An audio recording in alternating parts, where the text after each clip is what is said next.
All right, chat. We're cutting the countdown short because we're getting short on time. It's time for Fright Night number 9, top 8. We're going to determine who our winner is today in a single elimination playoff between the players that managed to squeeze through the Swiss rounds yesterday. There was a lot of exciting games.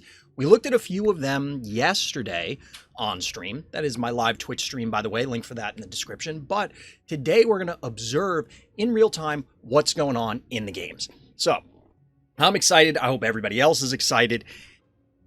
Yeah, it's going to be a fun day. It's going to be a fun day. We are still a few minutes before the actual beginning of the event. Don't want to rush the players. I did let them know, hey, you can start your map ban phases just so we can keep the ball rolling. The general procedure is going to be this. For the quarterfinals, and I'll put a picture up of the bracket shortly. For the quarterfinals, we're going to play them all simultaneously.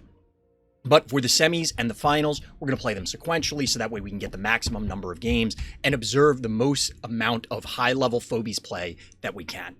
Now, of course, before we get too far into things, I do have to let everybody know that I am part of the content affiliate program for Phobies. That means that the Phobies team does give me in-game coffee for producing Phobies content, including Fright Night, which, by the way, the devs are also providing prize support. Whole lot of coffee is up for grabs for these players. Everyone in the top 8 is going to walk away with something, but our big winner, our winner is going to walk away with, we'll say, a larger sum of some of the Phobies currency. So, speaking of the bracket, let's see if we can get this up here real quick like. Put that bracket up there so that everybody can see what we are working with. So, as you can see, well, I'm going to, right there, that's our bracket. As mentioned, all of the quarterfinal games, so this first initial round 1 will be played simultaneously. I'm not going to make all the players wait. This is just, it's going to drag the day out very long. So, we will probably observe, I think, A-Mark and Duck Nana. I think that's where we're going to go. I'm not sure. Maybe we'll take a poll in chat and see what we want to do here. But Lord Shinrax, who is the number 1 seed, went X&O, 5-0 in the Swiss rounds. Going to be lining up against Vazy. And then you can see the rest of the bracket, break it down from there.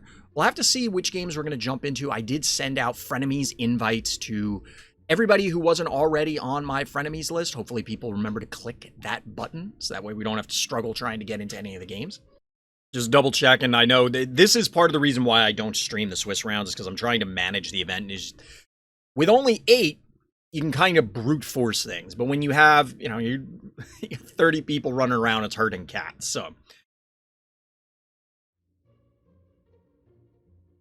yeah, all of these definitely look to be exciting games, DT. I would agree. Master Dark, what's good? Rocket Cat, just random. Apparently just in time for the tournament. On my side, I was testing Calamity mode on Terraria. Terraria is a game that I've heard a lot about, but I haven't actually played.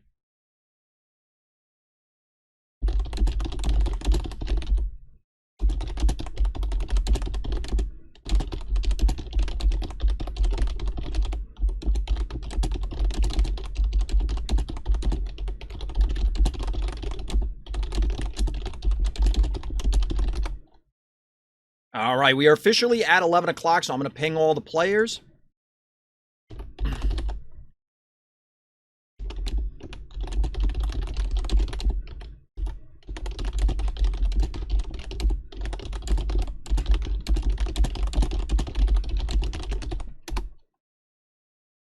And at this point, like I said, I'm going to keep an eye on what the players are doing.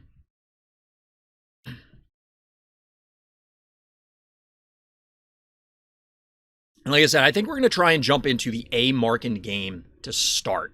Just because Duck Nana is our dark horse, so to speak. All the other names that are up on this list we've seen before from other Fright Nights, from the ladder, combination thereof, other things. But I don't think I've seen Duck Nana before. So I think it would be worth taking a peek at their games, observing what's going on, seeing what we can do. Because, yeah, there's some potential excitement there, chat. There's some potential excitement there. And, of course, we will bounce between games as appropriate, whatever we need to do, whatever makes sense for the viewing experience, we'll say. So here we are. As mentioned, we're jumping in. This is the quarterfinals, the first round of single elimination play for Fright Night number 9. All of the competitors here fought through the Swiss rounds to get the right to go into the single elim. It's sudden death, chat. It's do or die. Best 2 of 3 matches. We're here on the big house between Duck Nana and A. Markin. The big house again, yes, but we do have a slightly different opener. We did actually observe a few A. Markin games from the Swiss yesterday. And A. Markin had some unique plays, some unique setups that were repeated. But we do not see it here. Now, notably, we also have from Duck Nana an early Gesundheit. And as I'm pointing out here, keep in mind for Fright Night and all the Fright Night events in the past and all the ones I plan on running in the future, these are set to level 1. So if you're interested in playing in Fright Night, hit up the Random Thoughts Discord. Of course, all the announcements also get posted to the main Phobies channel. But hit up the Random Thoughts Discord to find out about things first. If you're worried about stress levels, you're worried about being under level, guess what? You can compete in events set at level 1.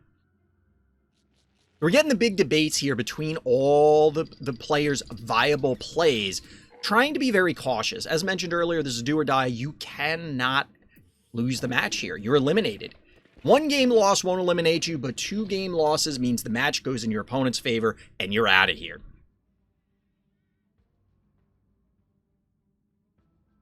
I don't think that's technically true, DT. You did win, was it Fright Night 2? Was it Fright Night 1? I'd have to check my list again.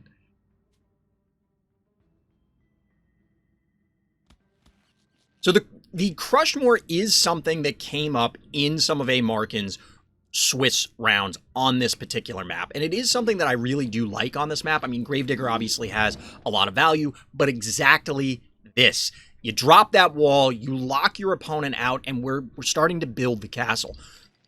With no lobs already available to Duck Nana, this could get very complex. Now, there is a flyer, there is AoE, there is a leap, and given the tight quarters of this map, there could be a Klepto because there are 6 keys, which means it can hit this block and splash. But it looks like Duck Nana's playing a little bit safer and not really diving this, because we would be looking at trying to deal, what is it, 1,700 health worth of damage. You got 4 here, you got 5 here, maybe another 200 or so from Klepto. You're probably not killing this, and in the process, you are opening yourself up to just get counterattacked for a gazillion. So the big debate here is you have 6 keys available to you. You're down a panic point, but the panic points are so aptly named. Ooh, we get the mirrored Crushmore. Notably, the positioning here, I think, leaves a little bit to be desired. I guess it's not the end of the world, because if you're going to roll this up and break one of these blocks, that's going to consume your 2 actions for that phobia. You're not really going to be able to utilize it for anything else. And if you were to have it in position ahead of time, it's going to take a pot shot from the opposing Crushmore, leading to some problems. But we are seeing an early lead from A. Markin. 4-1 panic point advantage. More than willing to sacrifice his cowbell. Already has a cat staged. So that means... Oh, chat, we're getting there. I could imagine some people in chat right now are having flashbacks, we'll say, to their matches against A. Markin in the Swiss, because Repeller here, who is an oft-maligned phobie, including by yours truly, has been dominating this map. It's been dominating this map.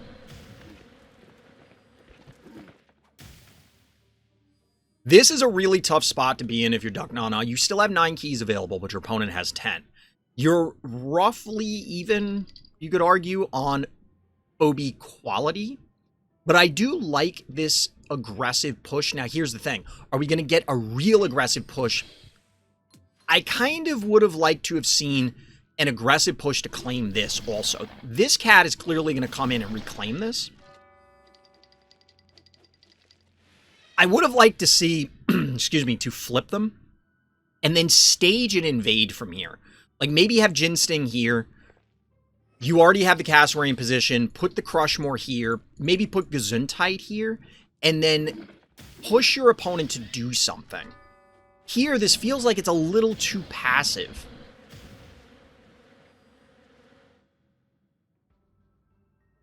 This feels just a little too passive. You're you're down on board position. You're kind of, I mean, you're down on keys overall, but explicitly like what's available. Your opponent's going to be able to answer with a 7 key to whatever you put on the board here. Now, I tend to lean into, you have 9 keys, do like a 5 and a 4. Something like that. Multiple medium to small size keys as opposed to like going all in. But here you could possibly go 6, like this attractor, and then a 3. We'll have to see. I could definitely see 2-1. Like, maybe you put creep or something on the board, and then a 1 key to just help you cap points. But at this point, you're really leaning into the idea that A. Markand is going to make a play error here.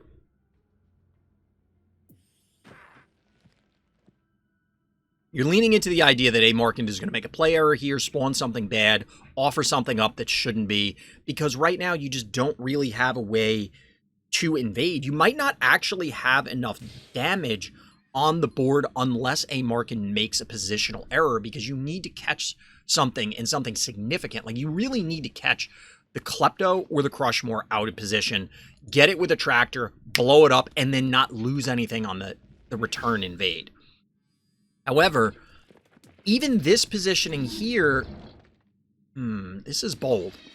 This is bold given that, yeah, this is up. The Terraform is up. If you put the Cassowary here, this Repeller means that it can hit here and then boop your Attractor back into, like, last week. You're just never getting anywhere.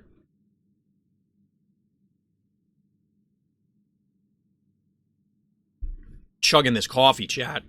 Be hyped. And then I'm going to bottom out. Hopefully not right at the finals. It's going to be weird. It's going to be uncomfortable.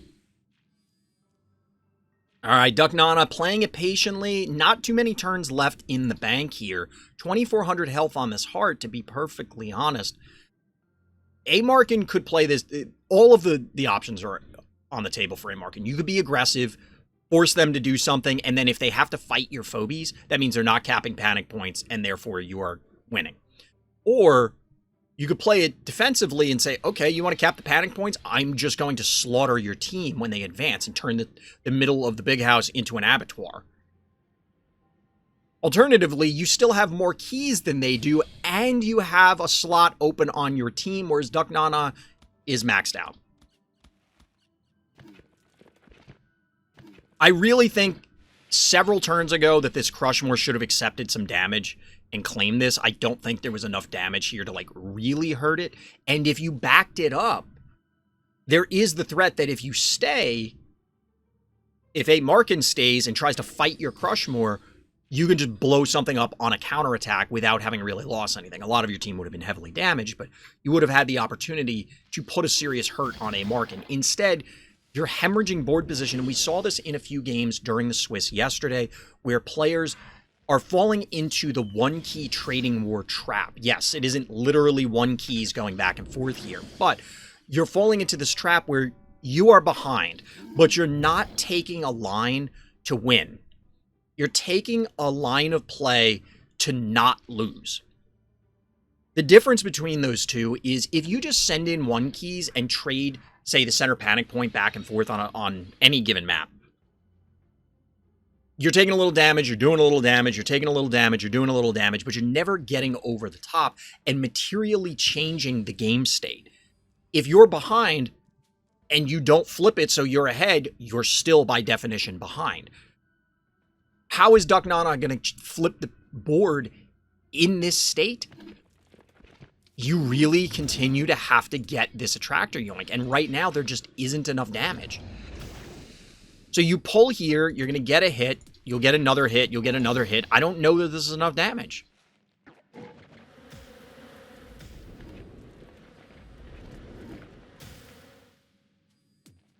$110, like, this is brutal. And you obviously get pulverized on the return. This is actually a somewhat desperation play that we saw maybe out of Duck Nana yesterday, actually. There were a couple games where we saw Kaboom show up in the late stages. It's absolutely a Hail Mary play of, if I can get this Kaboom to connect, maybe I'm back in this game. But from here on out, Duck Nana cannot give up a panic point. And I wouldn't be surprised, like, these are 200 damage, so 2, 4, 6, 8, 10, 1,000 damage. I almost wouldn't hate to see a Markin send the Klepto here, send the Bachelor here, and then you just win on panic points. Not on this turn, but, like, you get where I'm going with it, right? You're picking up what I'm putting down, chat.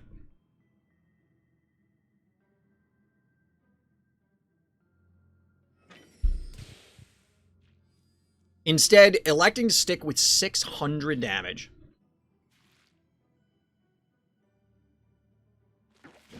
This is the, like, this position, I don't want to say it's unwinnable. Like, it is possible to win, but, like, let's be real.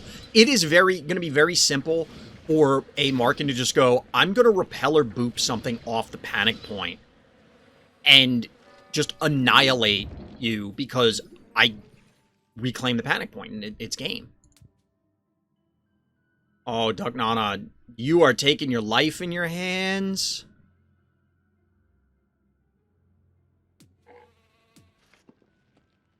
The only thing you could really send here is Ginsting, and Ginsting will die. However, I don't think you really have a choice. Plus, there's the potential that you could kaboom a good portion of their team. So you put the Ginsting, flip the panic points, right? If they come in and try and kill your Ginsting, because of the positioning, they'll probably have to be vulnerable to the Attractor. You Attractor pull, you kaboom 2 of their guys, and then hopefully that gets you back in the game. But instead, ball game. Game 1 goes to A. Markin. GG.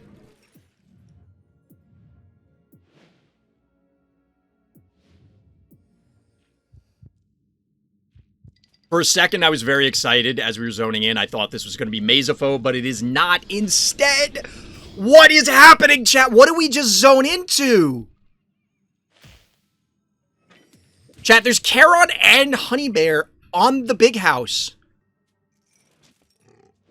I don't think this is really working out for Set here, but maybe? Gonzo Boss is up. There's a Sheeping Gas on the board, chat. This is looking like a challenge puzzle. Can you kill your opponent in 1 turn here, chat? Can you do it? Are you a bad enough dude to eliminate your opponent in 1 turn? Shadow Force and Set the Boss here. Let's see what we've got. Trying to assess this board state is, I'm going to go with challenging is the phrase I'm going to use. Now, Charon is oft maligned. I am not an enormous fan of Charon, but I can respect it. But with only 325 damage at level 1, this is a lot of one move. Like, okay. Aside from weird phobie choice and saying, oh, well, this is uncomfortable to try and position these things, try and accomplish whatever you want to do due to the one movers, you're also looking at a fairly anemic damage output, even at level 1. If you are Set, that is not what you want to see, but you do still have 7 keys available. So is Set going to be able to go over the top and make something terrible happen? Actually getting a panic point advantage here because of Honey Bear, I have to wonder if this is a pocket strat on this map, or is this completely in response to the boss? Only 2 keys dead for each player at this point, so I kind of want to go back and see the beginning of this game.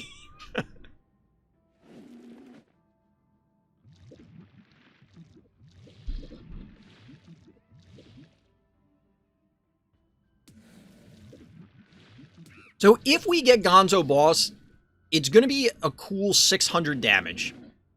Get the irony there because it's actually fire, so it's hot. It's not cool.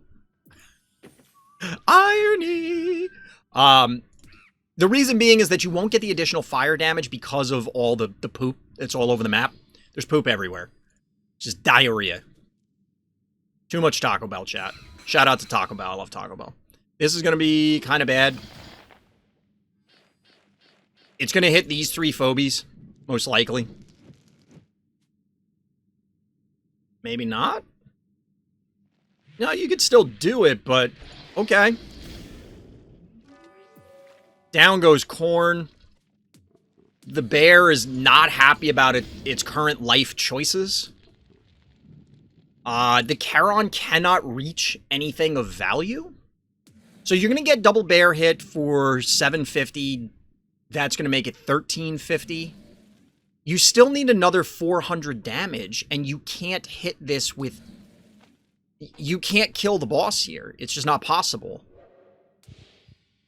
Actually, I take that back. No, it's not possible, because you can't get a snowball to connect. Here's the other bad news. As I was mentioning in the previous game where you're observing, invading and then following it up, or pushing, just having your team deathballed together is powerful. So in this particular case, it's forcing Set to body block with this Charon, because otherwise it's like, great, you cure the poison, I'm just going to slap you around with sheep.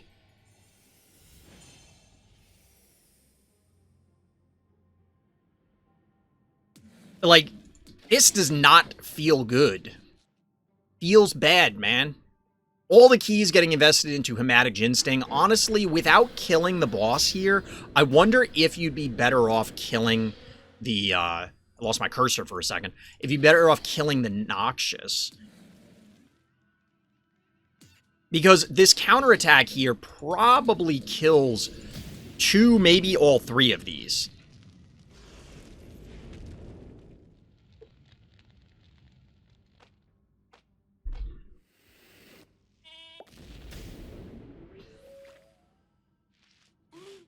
Two, maybe 3 of these are going to die here, and it's going to be a feels bad man moment. But both players are out of keys. This hurts, like this poison is enormous. Set is on a clock. You have a very limited amount of time in order to close this game out. Now, notably, because of all the poop, extinguishes the fire. I didn't know that either, chat. Apparently, you can put out fire with poop. I don't think that's not how that works. It's not how that works. Don't try that. Please don't try that. But in Phobie world, that's how that works.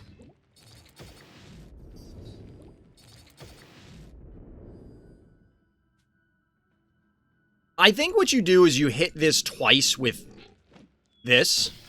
And you hit it first for larger life leech. But you also have the ability to move the honey bear to hit something.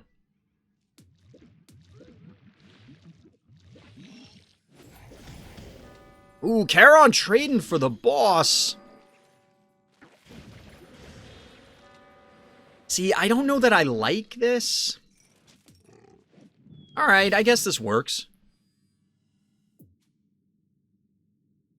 The big problem here is you have to offer up part of your team that is just plainly going to die in the counterattack. And I'm not sure how you... I guess. If I'm Shadow Force, I just walk away. I don't engage you. There's no point.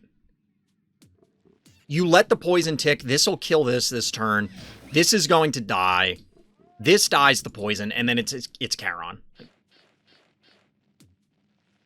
Ooh, walking away, not willing to kill this. I don't hate that. The writing's on the wall here, unless Shadow Force makes an egregious error. Unless Shadow Force makes an egregious error, this will probably be ball game. All right, just double check in Discord to make sure that all the players are good to go. Looks like, yep. Making sure there are no issues in between game 1, game 2.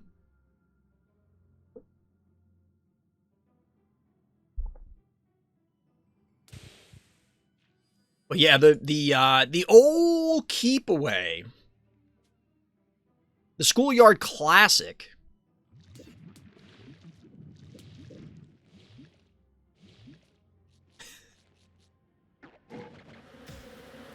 Unfortunately, those one movers look like they're doing in set here. Panic point advantage 2-0. Very weird. And then there was one. One Charon is in fact the loneliest number, chat. And Gonzo puts him out of his misery. GG. GG.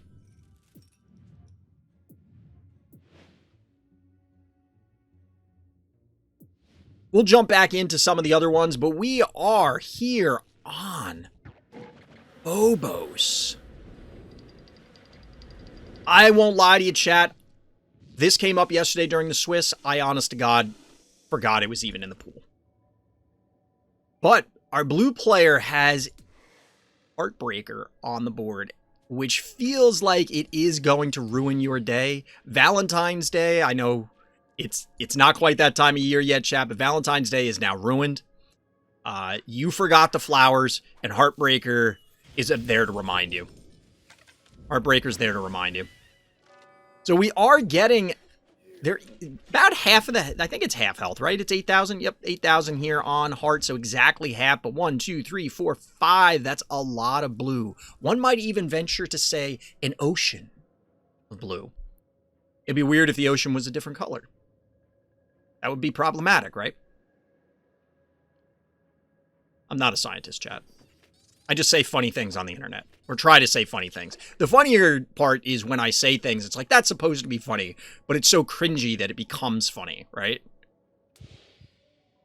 But notably, it feels like a significant power differential in favor of our blue player, but at the same time, there just aren't quantity-wise that many Phobies.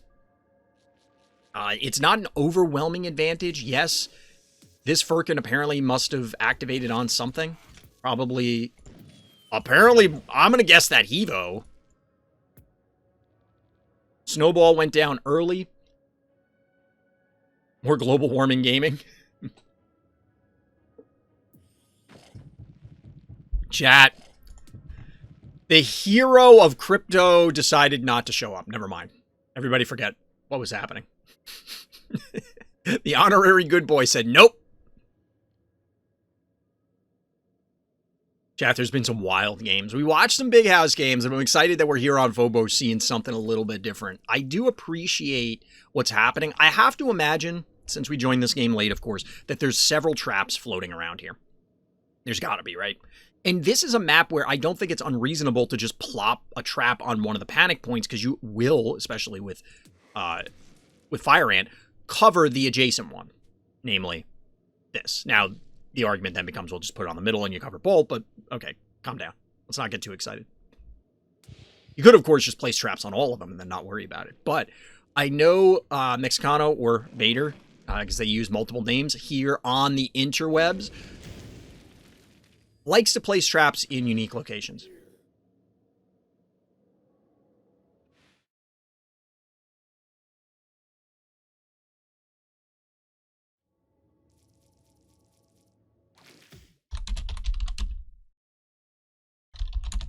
Just checking on some admin stuff. Just checking on some admin stuff.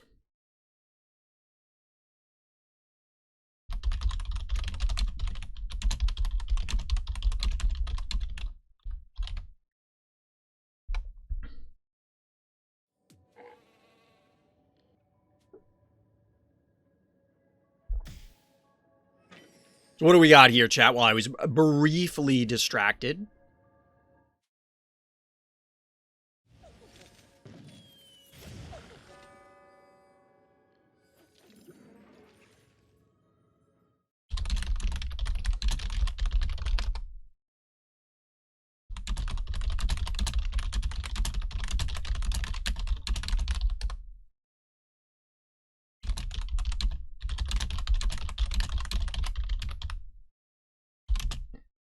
Apologize, chat. You're going to be going without commentary as I follow up with the players about some things.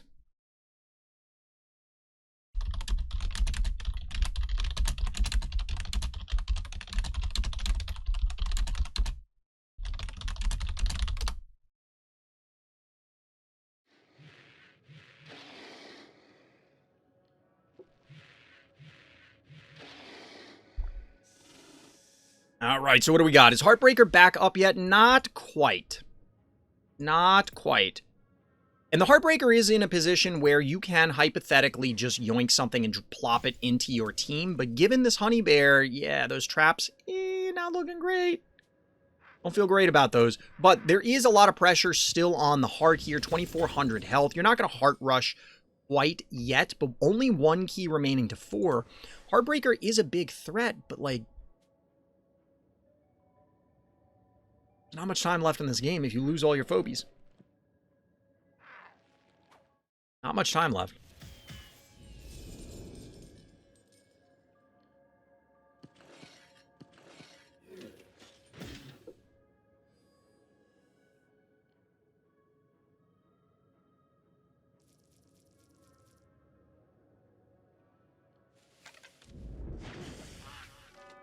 Down goes the Firkin. Panic points flip in favor of our orange player. You know what's funny, chat? Everybody, myself included, hated this map for a very long time. And it was often considered this is just wildly first player favored. But is our player 2 pulling this back? This is kind of risky because one of these two is going to die. I imagine it's going to be the spider. Heartbreaker's going to come up, plop it into the abyss, and then, yeah, bad things are going to happen because 1, 2, 3. Actually, can't reach. No, it cannot. It can only get the Gin Sting, in which case... And it can no longer get the Gin Sting. In which case, yeah, these are safe now. Our blue player's now in trouble. Chat pointing out the same thing. Yep, yeah, it can't reach them off it. Cannot reach them off it.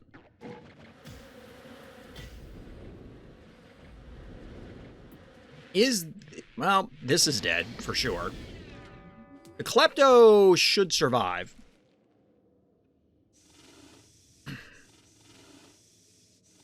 I kind of like this play from our blue player.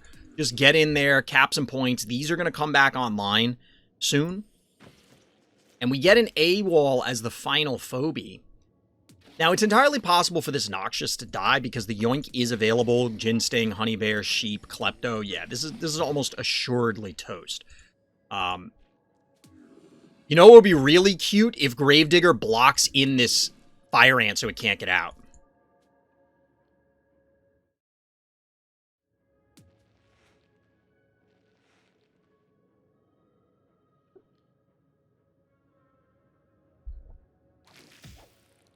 But instead, we are going to get the Yoink here, it looks like, on... Maybe not? Maybe not. Hi, baby. Even the puppy came to see the top 8 of Fright Night. Not really. She's just laying on the floor. She doesn't give a damn. She doesn't care about phobies at all.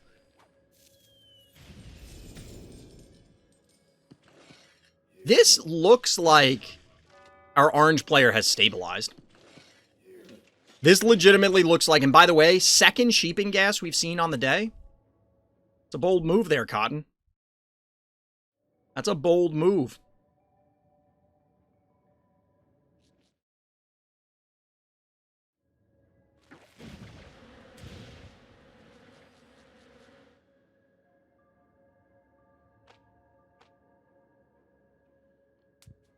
$2K health left on the heart. I mean, there are plays that can be made, but at this point, I think our blue player's only out is to just get there. They need to go heart, I think. And part of that says to me, like...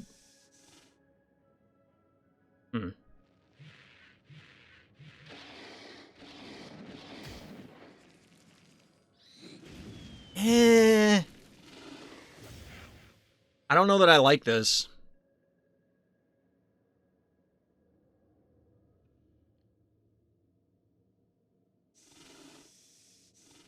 I don't know that I like this.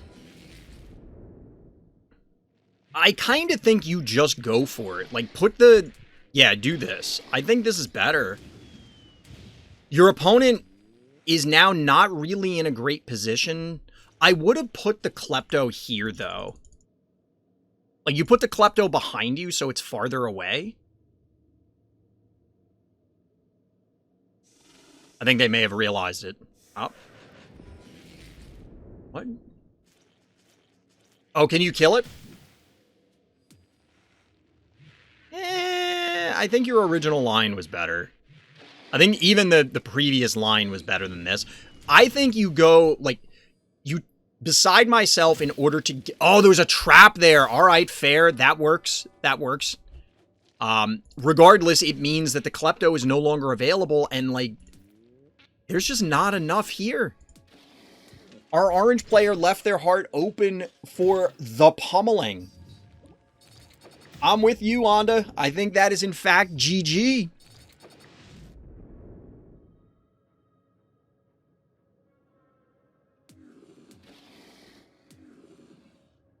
Since there were undos, I don't know if there's enough, like, if this Gravedigger already hit this or not.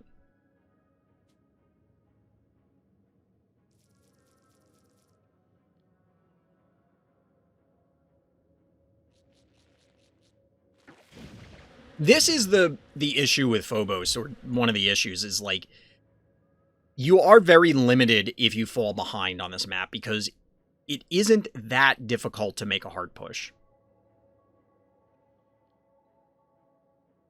It isn't that difficult to make a hard push. And you could end up falling so far behind that you just don't have enough time to recover.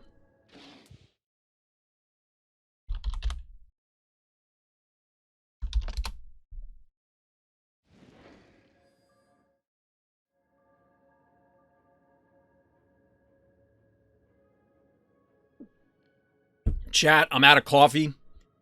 We're running solely on hype now. No supplements.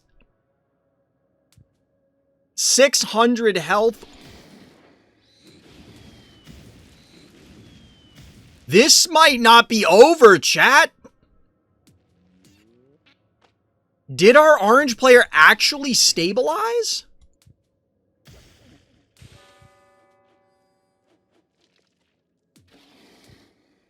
I don't know that that was the correct choice. I think you might have been better off. Like, I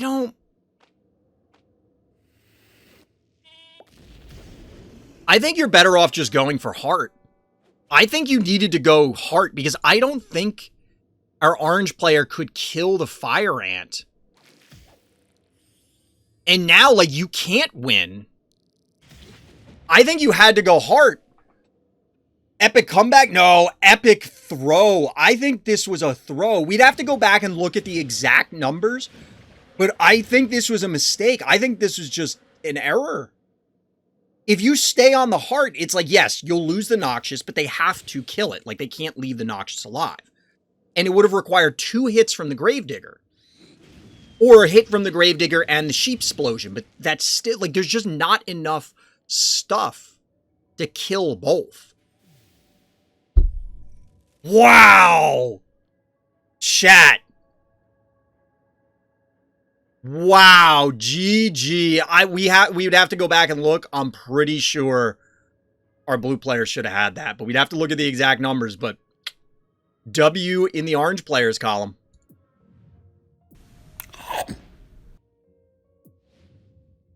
Let's jump into this Shadow Force game. The Dozer! Chat, there's a Dozer on the board. There's a Dozer on the board. Not a great position for our orange player. We'll see what's going on here. All right, looks like A. Markin defeats Duck Nana as our first result for the event.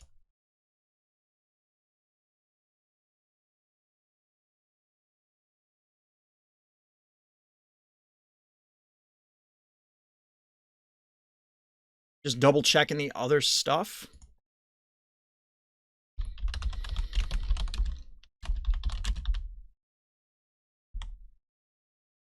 Double checking the status of the other rounds.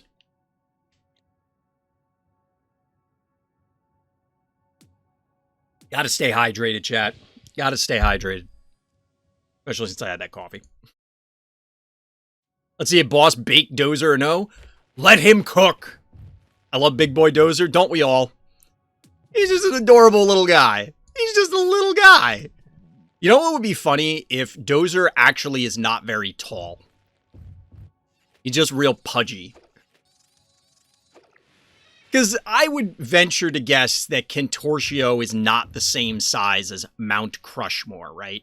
It's just a concession to the game mechanics. So I wonder, it would be really funny if Dozer was actually only like 18 inches tall. but like 1,700 pounds or something.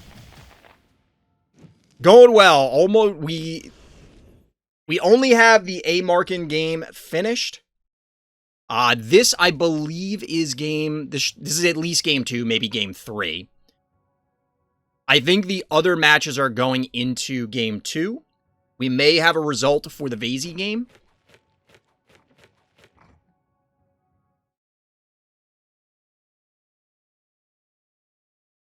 Just double check.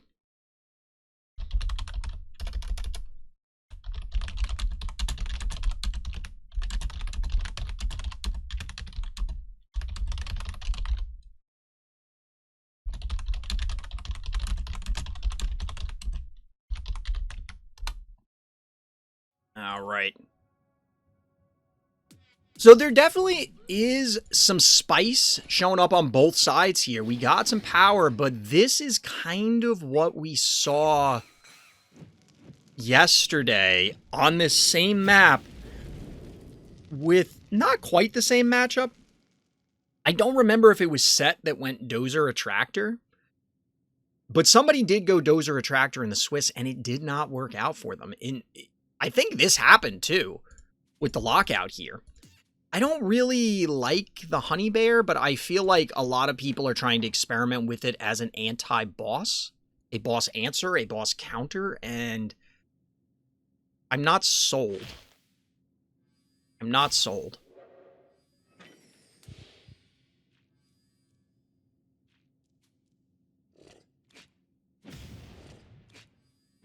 Dozer does clobber this particular obstacle. The issue here is you just can't, like... It's just not enough. We get the pull here. We do get the pull. That's going to put everything into range of Dozer, but not quite where you want it. It's all just very awkward. Oh, no! That's how that pull works? Oh, that feels so bad. I do like the puke here. Puking on the Gonzo, speaking of puke. 2,800 health here. This is... Ooh, that's a dead Gravedigger. There are some things happening, chat. There are some things happening that could possibly make the end of this game very exciting.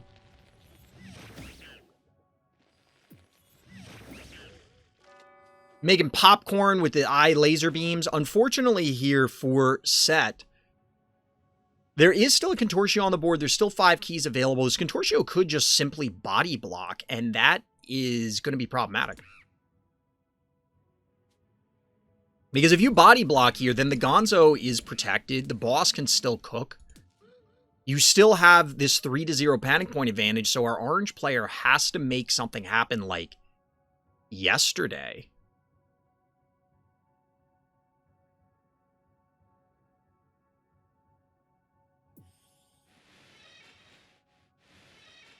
Adds an Innocuous as the follow-up. Only 1 key remaining for our blue player.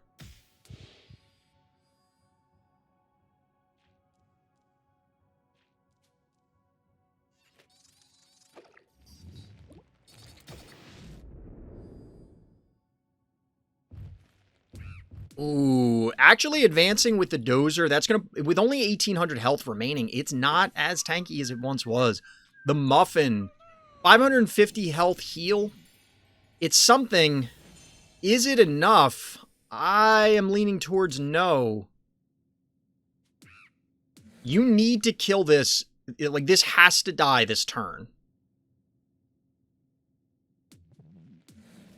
4, 710, 1,070, 1,400. I think you just kill this, advance the Dozer, and then say you can't kill this and this. Like, you just don't have enough damage? Or do you? Oh, no. No, not like this! Analysis paralysis? That hurts. That hurts, chat.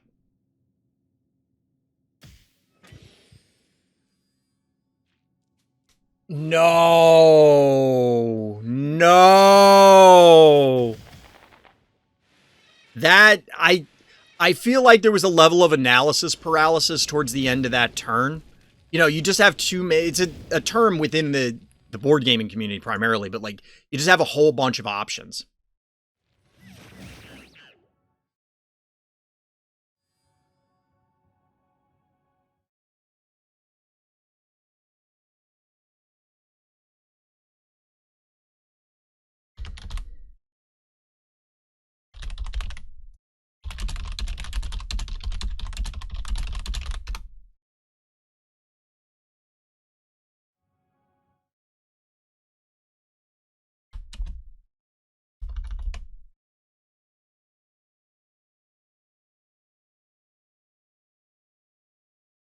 Sorry, just double checking, following up on stuff. Trying to verify what's going on with the other games. But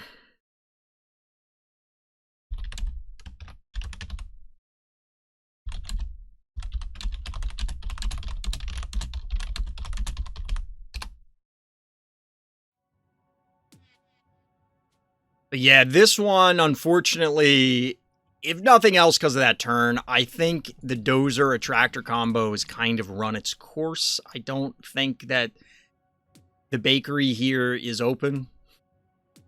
Or maybe the bakery is open because Dozer's getting cooked.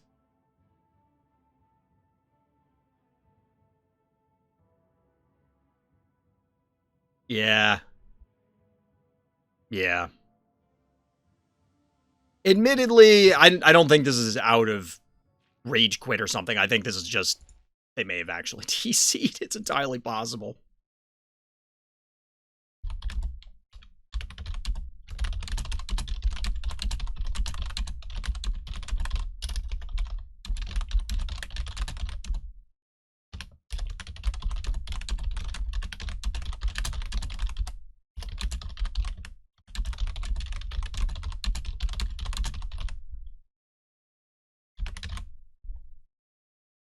GG. There we go. Finally into one of the last quarterfinal games. So we have Mexicano or Bader here up against Cisco. We'll see what's happening here. There was a little bit of debate between the players exactly which map and who's going first, who's going second, trying to get things squared away. But now we're in it. We're in it. Getting a fairly standard opener, 1 key plus unicorn. We'll see what the players have in store. Is there a particular pocket strat that people have in mind? Notably, no Mesophobe yet, chat. I was kind of hoping for Mesophobe to show up, and I just want somebody to do something completely off the wall, unexpected, and go, oh, that's how you play that map. Just trying to keep an eye on Discord. I'm going to move some of these things so I could see all the screens. Don't have enough monitors. Mexicano will go boss 100%? Possibly. Possibly. Do they have boss? I don't know. I mean, boss on these maps seems like that's the default choice, right?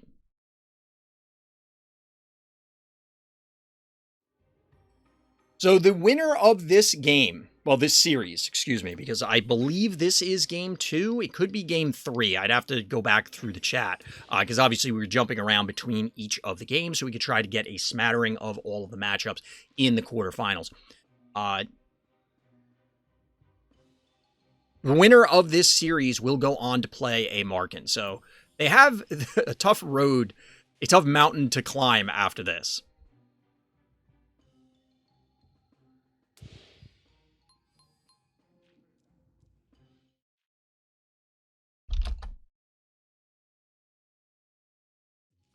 Who's on the other side of the bracket? So the remaining game is Lord Shinrax and Vazy is going to go on to play against Shadow Force. So also not exactly an enviable position. Not exactly an enviable position on that side. But that's what happens when you start to hit the upper echelon of a particular event. There's only going to be so many options you have. There are no easy routes. You're going to have to beat the best to come out on top, right? Now, chat was saying that our blue player was going to end up on boss, and Yeah. Seems like bad news. Seems like it could be bad news real quick.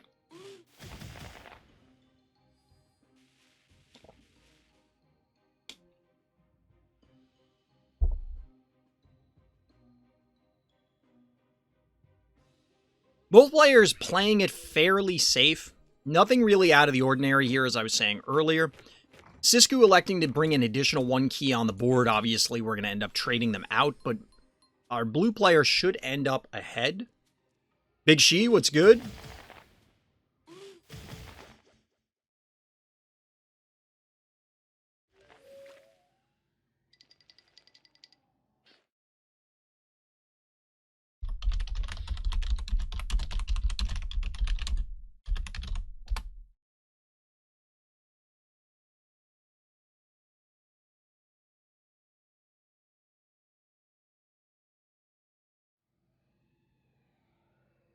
All right, just getting other admin. Whoop, I accidentally closed out my chat. I can't see chat. That's important.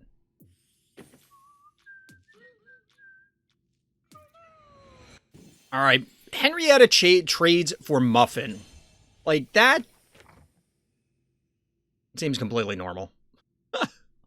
Not really normal, but definitely makes sense. Definitely makes sense. Probably favors our blue player, though. I think I'd be very happy to trade my Henrietta out. Just laughing at chat. Evo 3.0, it is in fact not boss, at least not initially. 8 keys available for our orange player. Are we going to see Dozer? Maybe?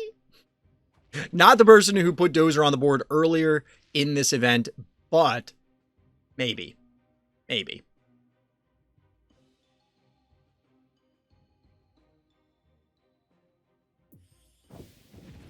Sparky, I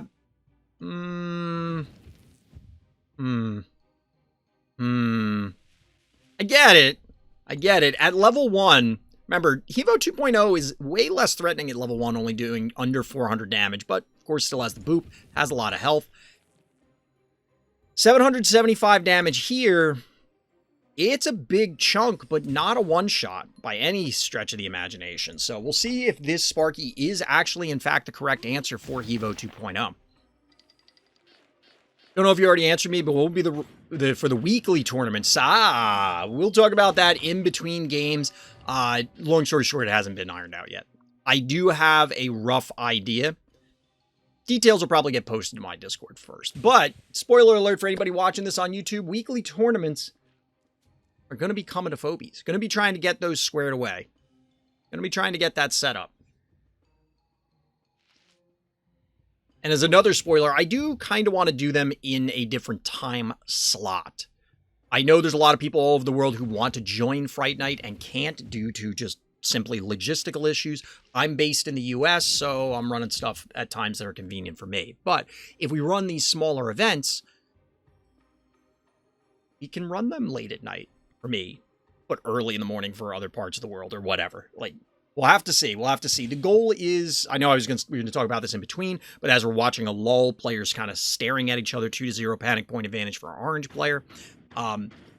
We are in the idea is that I want to run smaller scale events more frequently, give people the chance to get that taste of competition, and then continue to run bigger Fright Night events. So like once a month we do Fright Night, and then 3 times a month we run the weekly events, to be determined what the name is and the format. I'm tentatively targeting that it's going to be maximum 8 players. Definitely no more than 16, but probably maximum like 8 players, double elimination, that sort of thing. And there will be coffee prizes, or at least that's the plan. I don't have the numbers in front of me. I did pitch some ideas to the dev team. We'll see.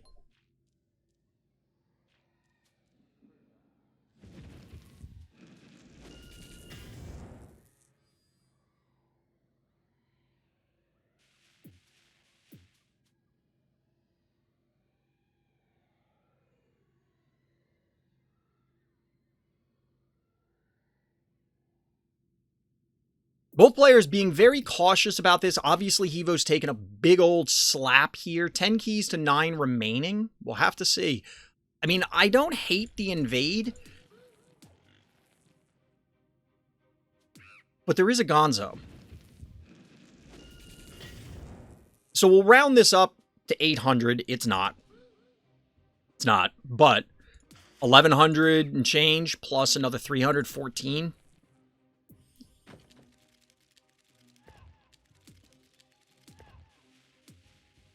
Eight players, double limbs, so 6 games for the winning player, 8 games. So the reason I want to do double limb in general is just because nobody liked single limb when we ran it in the past. And I don't really like single limb.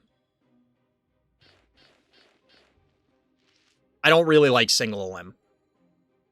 But if you have that small amount of players and you double a limb, you can still get through the event pretty quickly.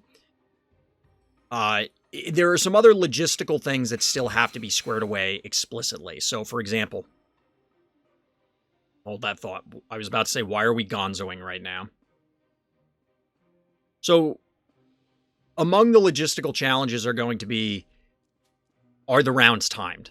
Because I would like to set it up to be more hands-off, as in, I post the bracket, say, do all the promotion for the event.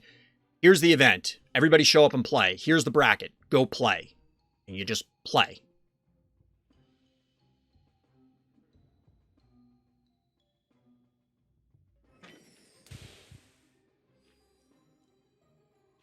But yeah, as far as how many games, it's going to depend on who wins the event.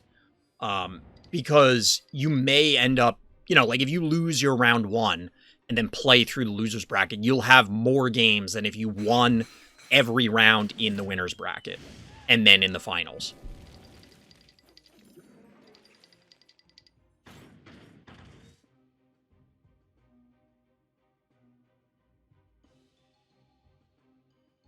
Plus, I think a bracket system for many people is less confusing.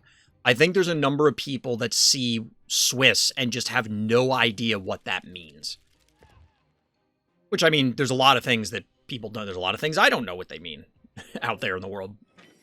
But if it is a hurdle, it sounds silly to say that people are scared of something, so therefore they won't join. This is a dead Hevo, isn't it?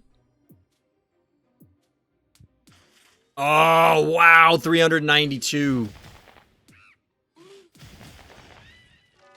I know I'm commenting about things that aren't happening instead of this particular game, but both players being very cautious. We'll focus more on the game. Give it its due. Right, baby. Snoozing next to me. I mean, I agree, Hakune. I agree, but sometimes there are other considerations. The comment was that a Swiss or league system is more fair than a bracket system, and that is true. But it does require more overhead. Requires other investments, we'll say, that may or may not be feasible. So this repositioning makes sense if you're going to send the boomer to the southernmost panic point, which I would like to see compared to like taking the top. Now you could take the top you could take the top safely, actually. Go to a 2-to-1 panic point advantage and then pull the boomer back out. Sort of. Actually, it wouldn't be safe because this could die because there's only 4 Phobies on the board for our orange player. So a follow-up here, like even a Murder Wing, probably kills it. We get a Clinico maxing out our blue player's team.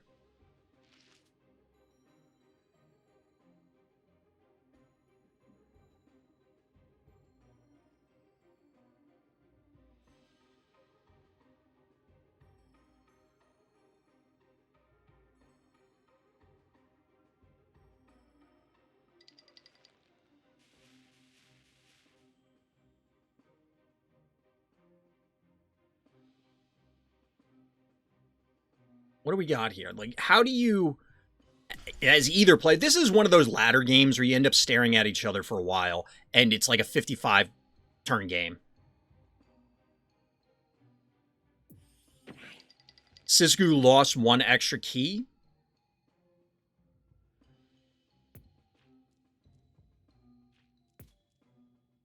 Which one are you saying they did not have to lose? The boop is back. That actually hurts.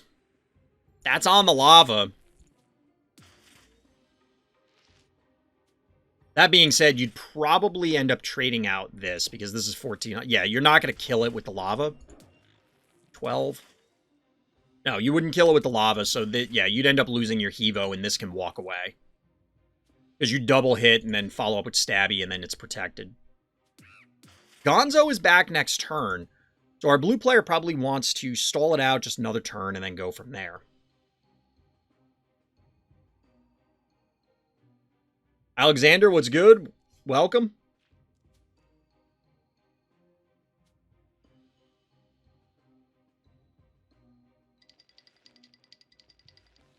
So we are doing the one key trading thing, but our orange player is up.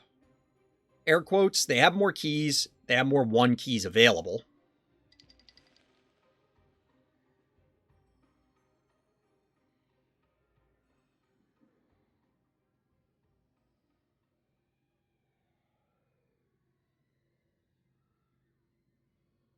Come on, go attack. Come on. Do something.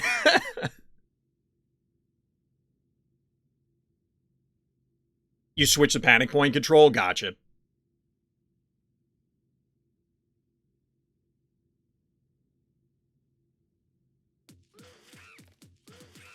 And both, when there's one, there's an argument for being patient. There's another argument for, like, what are you guys doing? Just make a decision. So here's the boop that actually displaces it so that the Sparky is far enough away that it's not going to get a double shot here on the Evo. We already saw this play earlier. It might have been worth Sisko trying to prevent this particular boop play. Be like me, play Cerberus to end the game quicker. Or like DT and go Hydra, right?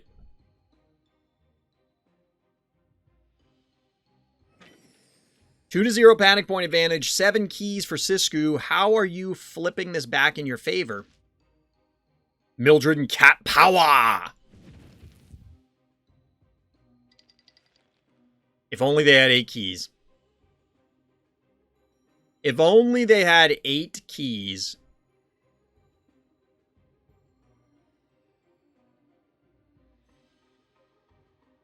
I imagine Mildred is not bad on this map. Dueling Clinicos, strap in everybody. I hope you don't need to take a potty break because we might be here a while. Sparky moment. Yeah, there's some Sparky things happening. There are, in fact, Sparky things happening. 300, that puts it at 690. Round it up to 7, 1400. This will live if there's a juiced Gonzo.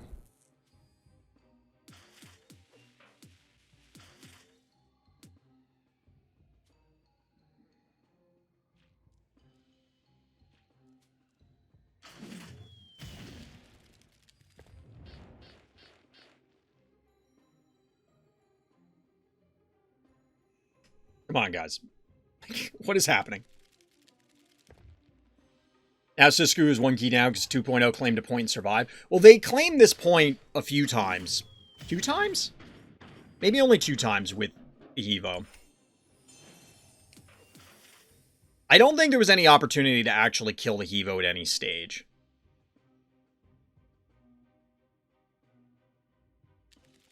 But yes, the ability for our blue player to claim points and walk away, and our orange player has not done that, they've been sacrificing 1 keys, does mean they're hemorrhaging keys. Surprising how we don't play Gravedigger here as much as in the other maps, so walls are annoying. I played Gravedigger a lot on this map, but it does not seem to be very popular. Certainly not this game, and in general, it does not seem to be the phobia of choice. This feels like our blue player or our orange player wants to snipe this Clinico, which I would not recommend right now. You will lose that Sparky and then probably go on to lose the game from there.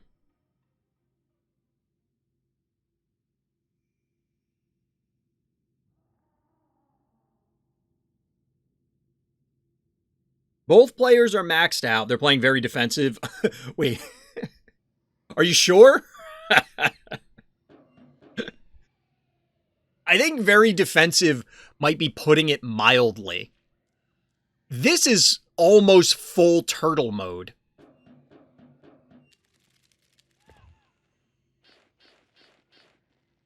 That could be true, Akune, but I don't know if... So the comment here is that if you play Gravedigger, then the other player, if they have boss, can abuse the boss.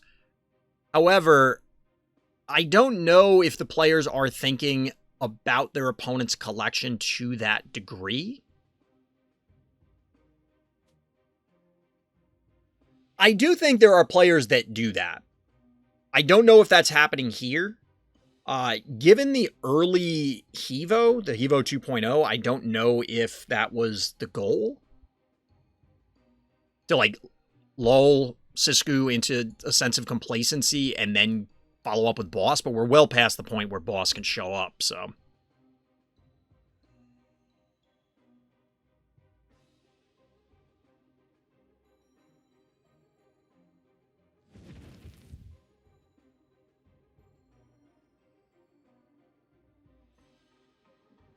This is why I want chess timers, chat. This is why I want chess timers.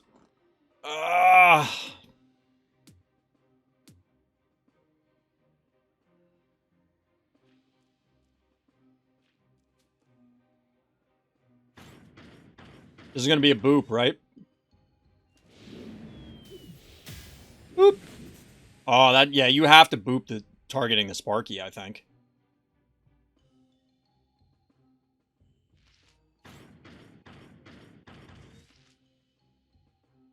You're locked, do something. I mean, both players are. Both players are max Phobie locked, if that's what you mean.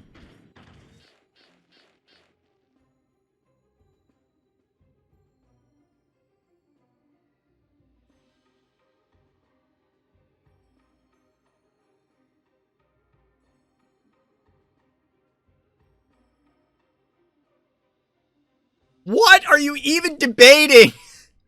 The funniest part is all of these turns have mostly been do nothing, right? Oh my god. Most of these turns have been them staring at each other, and that means the board state hasn't significantly changed. So therefore, what are you still debating? Come on. Oh my god. Yeah, Womp Womp is right. Womp Womp is right.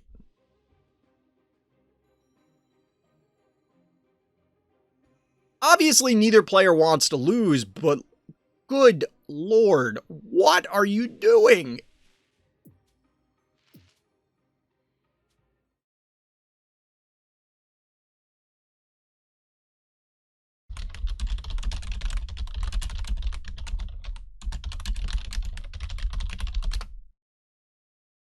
He was debating whether to go for a quick bathroom break. Maybe that's actually legitimately what was happening. Just run to the potty as fast as you can.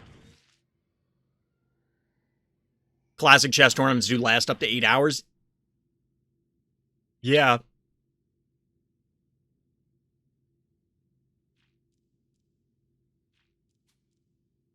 That's not the goal here.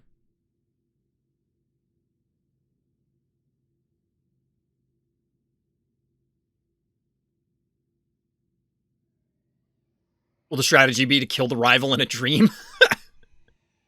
If you drag it out, your opponent's just going to pass out at their keyboard, and then they won't be able to play. What is happening here?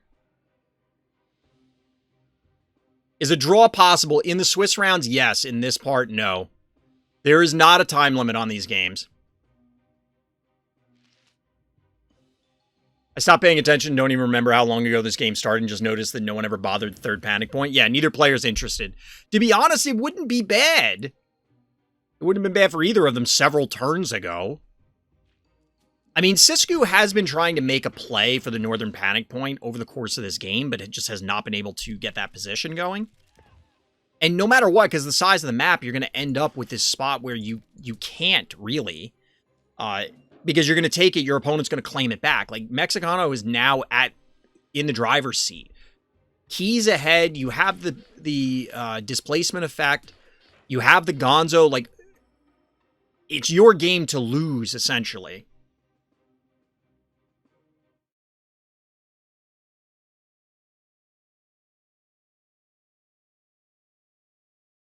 They should make exchanges with Phobies of a key since blue player has an advantage. That would be one way to do it. I agree. I don't like one key trading wars when you're behind, but if you're ahead, it is a way to accelerate the game. Plus, your opponent has to do something. Jesus. You know, a lot of games do have stalling penalties.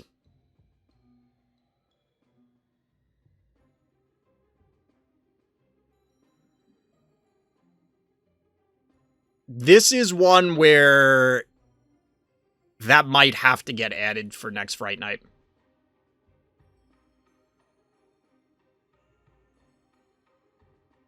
If I'm observing the game, it is possible for me to say, hey, players, do something.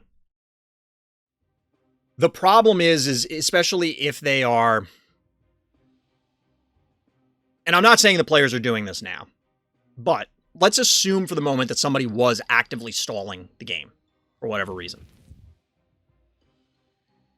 And by stalling, I mean they are not actively trying to advance the game state to its conclusion. And, you know, like, both players decide with split panic points, they just pass back and forth. Holy crap, something happened, chat! Oh my god! Well, like, let's say that happens.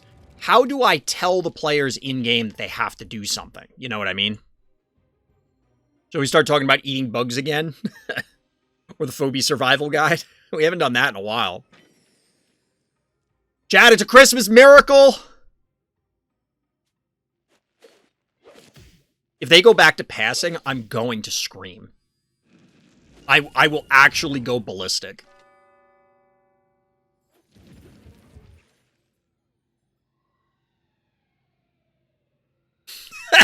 Eating bugs, I ate flowers when I was a small she as opposed to a big she.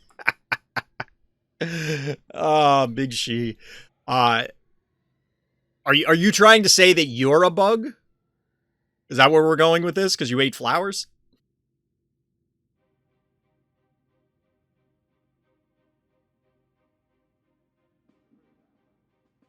If this timer runs out, I'm going to scream.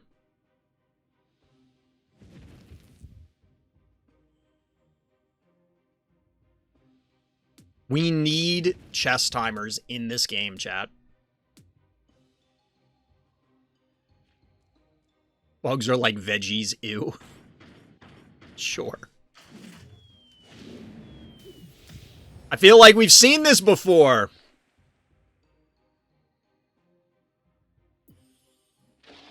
All 5 keys going into Noxious, chat. We're actually advancing the game state.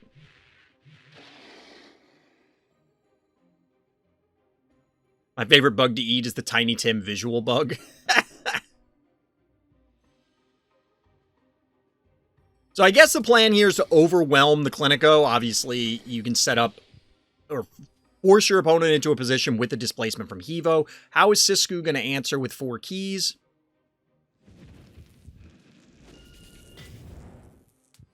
You know what's funny is Siskiyou has a heart health advantage. I guess it's not funny. They sat on a 2-0 for a long time.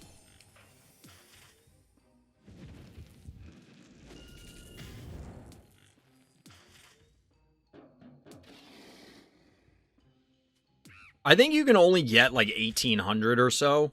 Probably only 1,700 and change onto this if you Gonzo and stay, which means that this will die in the counterattack, and then obviously so will Noxious.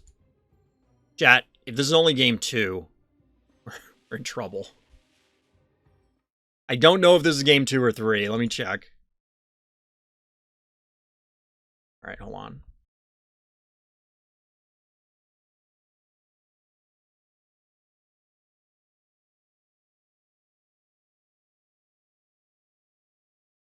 Oh no.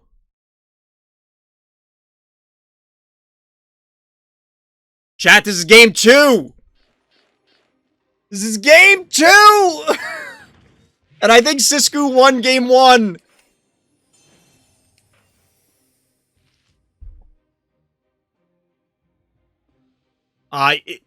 If it turns out it's a 1-1 split, I will tell the players they need to pick up the pace.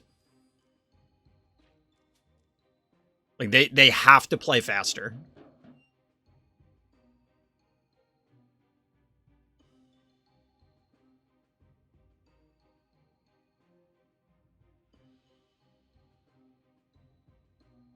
I don't know. They did, like... This is the no-no area. Don't go up here. There's no time limit because you can't have a draw. We can't have draws because then the tournament does not end. So you can't time these games.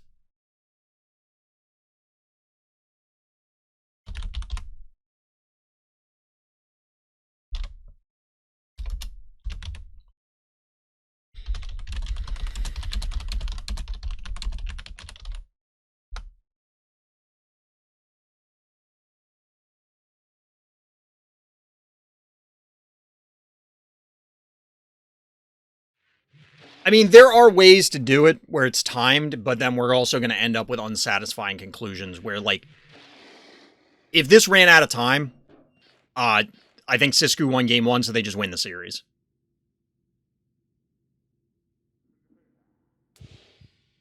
Admittedly, this is Fright Night number 9, as well as other offline tournaments that we've run for Phobies. This is the first time that we've encountered this level of beat dragging.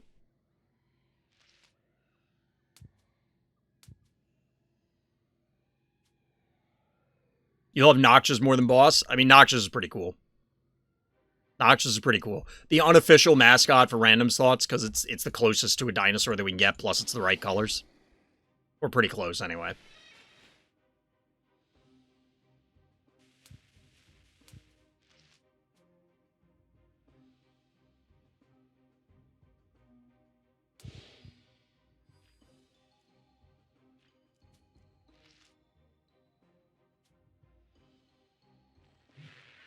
If you exceed the time, you have to stop and play on Mesophobia instead.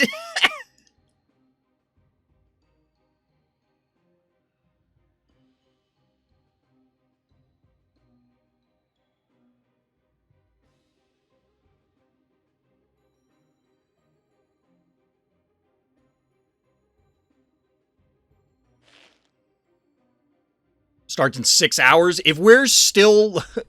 We should be done... Like, to be perfectly honest, we're still on schedule.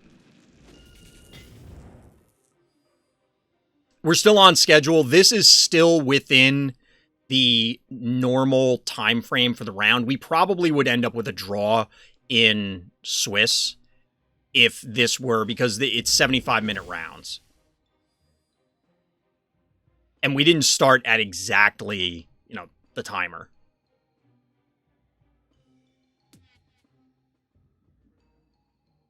So we're over by a little bit. We're not I was incorrect in saying that we're within the bounds timing-wise, if this were a timed round.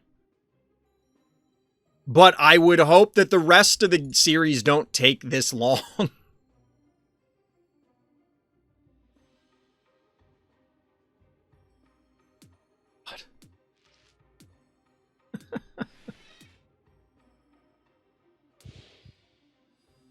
There is a clock. There is a clock.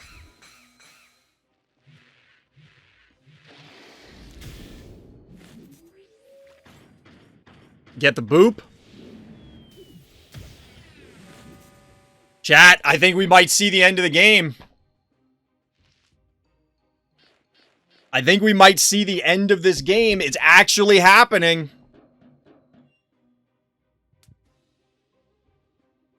Yeah, this is game.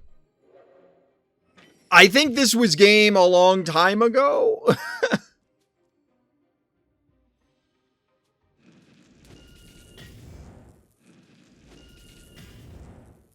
Sisko, come on.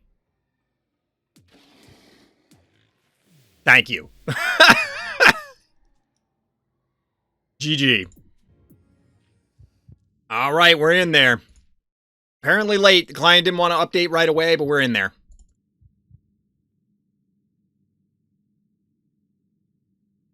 We are in there. Pretty standard openers. Hopefully players don't want to watch the grass grow or the paint dry.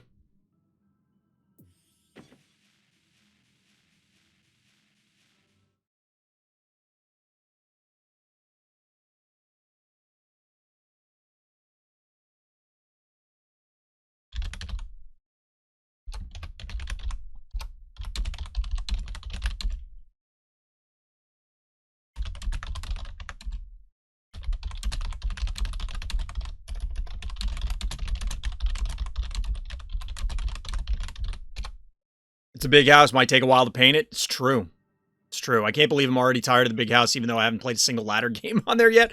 There's been a lot of big house. There's been a lot of big house. Previous game would have been done much faster if Bader had spawned boss. Yes. Are we sure Bader even has boss? For anybody watching this later, Mexicano is Bader.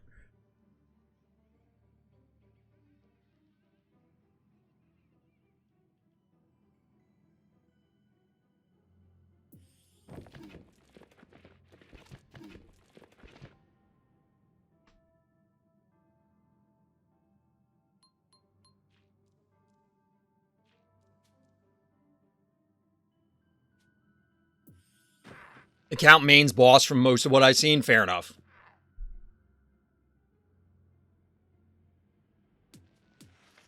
Starting out with the Crushmore does look like the A. Markin strat, now becoming a signature.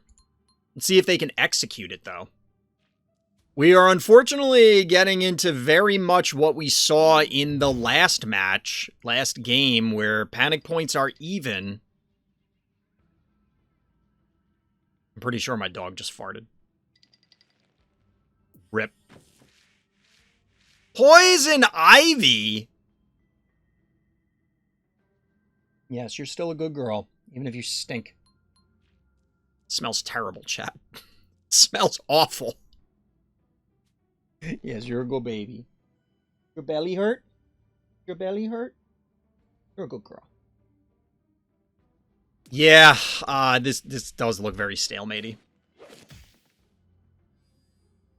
This does start to look very stalematey. I did tell the players before we started that they will need to play more quickly. Chomp's talking to Onda's cat.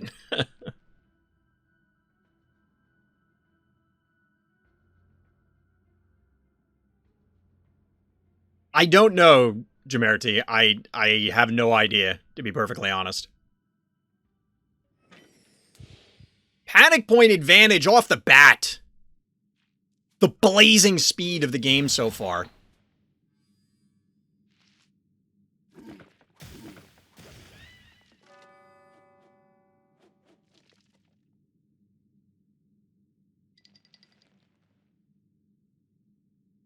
Are you no, come on. You're not going to do this? What do you... Why?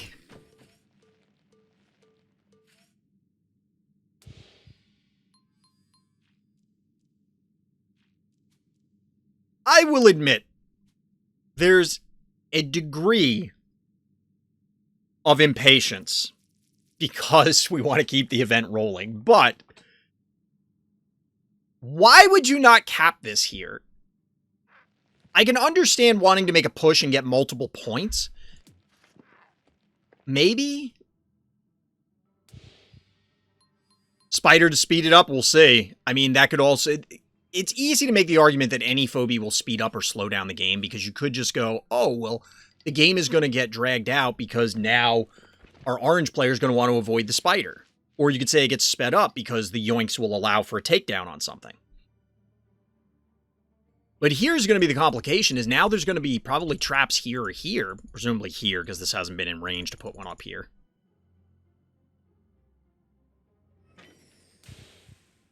They clicked done before the timer was up, chat. You can check that one off on your bingo cards.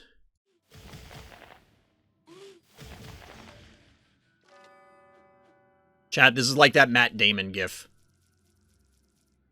Where he's just aging rapidly. Or like the Titanic one. It's been 84 years.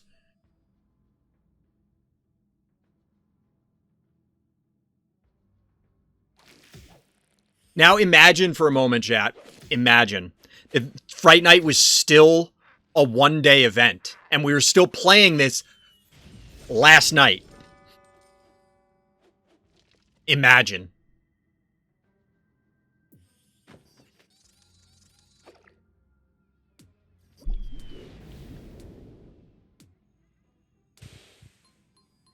Really?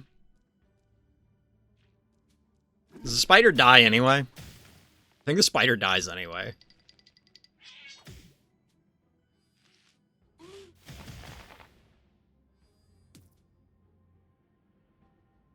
If this spider doesn't die, okay, I was about to say. I get not sending this down here because then you end up getting clocked by the Klepto.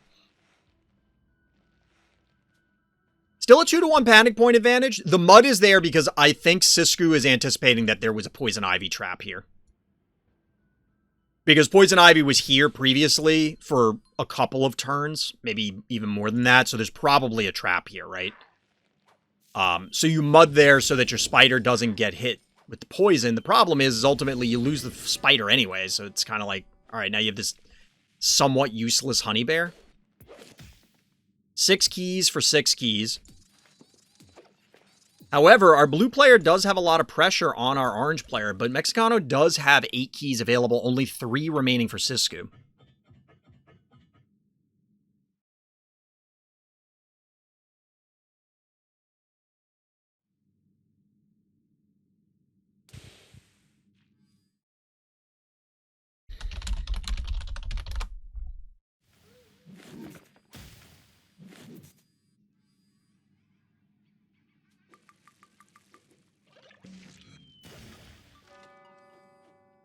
Really?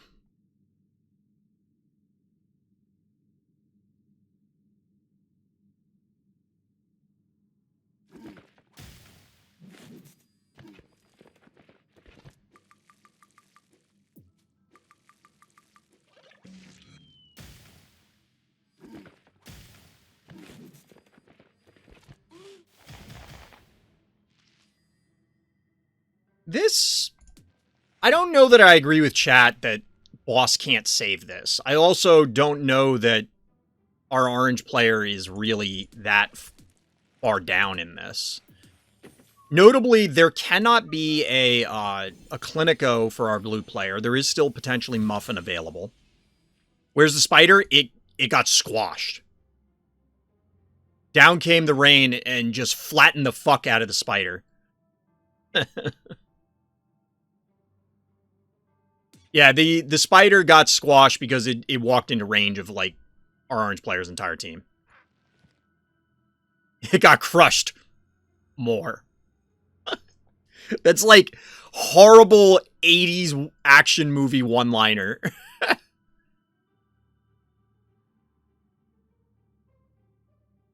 I kind of agree with you that I think our orange player actually is at the advantage. It could come down to like weird pressure due to the honey bear, like turning off panic points and then our orange player feels panicked or something. But like, since there is not a Clinico to get long-term value for our blue player, that means that any damage essentially is going to stick. So random jar pokes will add up. It's just going to take another 1,000 turns.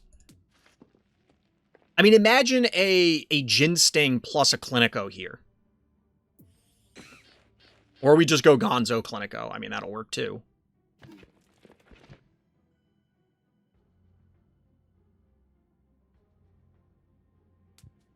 $4,800 to $5K. It's a very even game.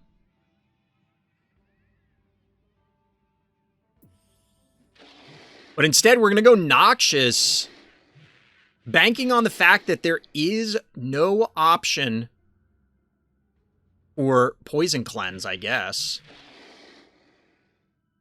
I think the Noxious should be where the Crushmore is. Just to give it the maximum amount of options. I could use Honey Bear since I don't like Panic Point. Don't like Panic Point trading with 1 keys. That's fair. Speaking of Panic Point trading, we're going 1 up in favor of blue, 46 to 5k, like we were saying. Keeping the game very even. But now our blue player can probably back off, and it's going to be interesting to see if our orange player decides to get aggressive or not. Now, the Noxious, given that these are all level 1, it can't necessarily push up too hard. It can't necessarily push up too hard. The reason for that is if it goes in here, let's say, into these two, it probably just dies. 6, 750 plus another 8 would be 15. Yeah, it would be dead if these get 4 hits. But right now, I think you go in and splash. Well, maybe not, because they get Muffin.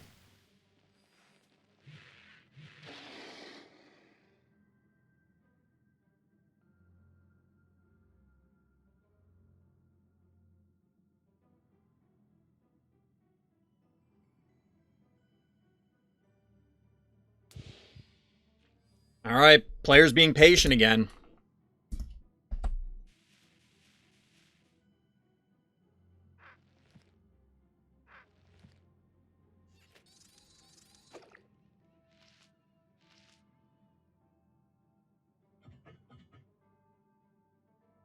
It was wrong to take out Honey, like, to play this at all, you mean? I get why they did it, but it was a misplay at the time. This is also a misplay.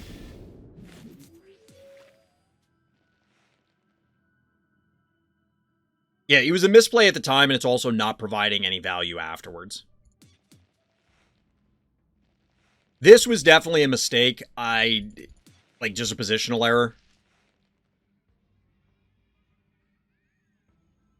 But yeah, this should go in favor of Bader at this stage, because you can muffin one of these, but the other one's going to die.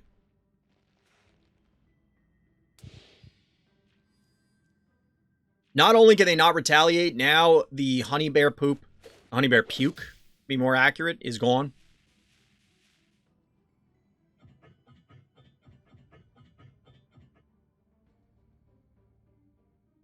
I like the aggressive attempt here, but realistically, I don't think any of this matters.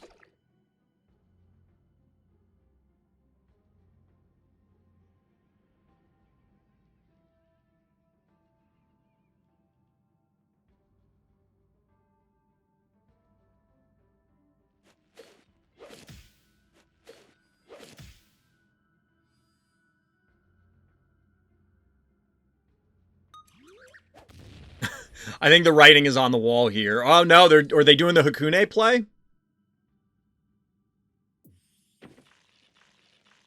Yeah, it's the Hakune play. We're getting the creep going as the final keys. This is not the answer. I don't get this positioning for Klepto either. This is, I think, our orange player literally just walks away. We saw this earlier, I think, in the A. Markin game. You just walk away and the game ends.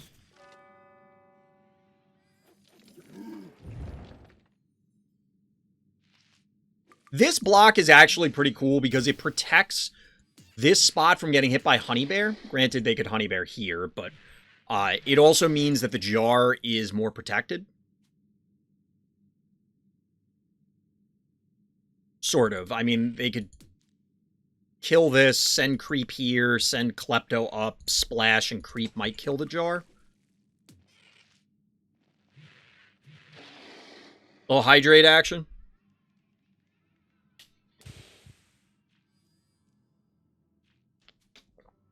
Lots of hydrates. So there's a Honey Bear Puke.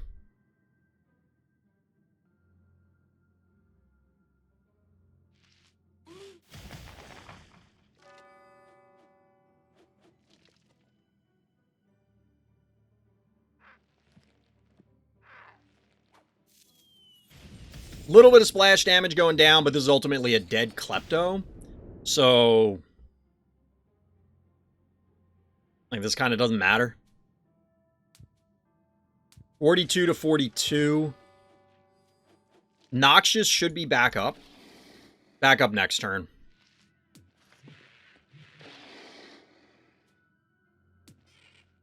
Creep is still live. Oh, you still have one more key? Okay, yeah, this game is over.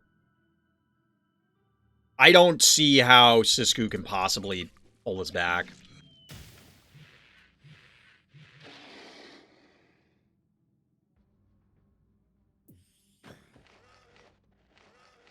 Like, there's sort of a play here where you poison the Noxious, but eventually Ted is just going to claim one of these points, and then you can't Honey Bear all of them.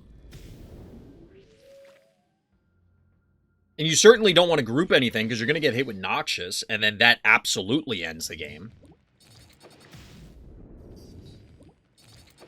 I think the writing is on the wall here, chat. I don't know if you'd agree with me, but I'm inclined to believe.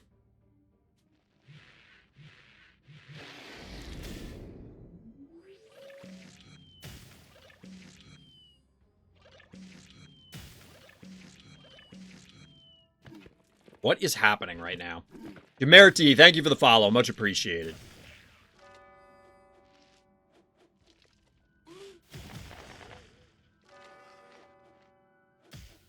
And then there was Honey Bear. Chat, I think we have our top four.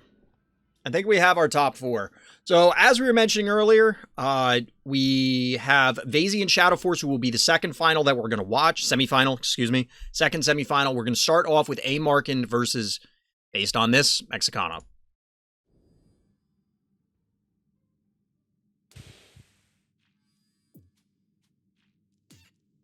For the record, no shame in surrendering. Zero shame. Hashtag just saying.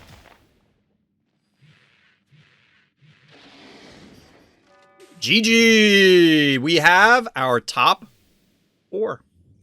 Let's get to it, chat. Here we are in the semis. We're back on the big house. This was A. Markin's map choice, but notably A. Markin is going first, not second. So their game plan of going turn 2 Repeller out the window with this 3-key opener. We did see A. Markin push this map on, well, throughout the event.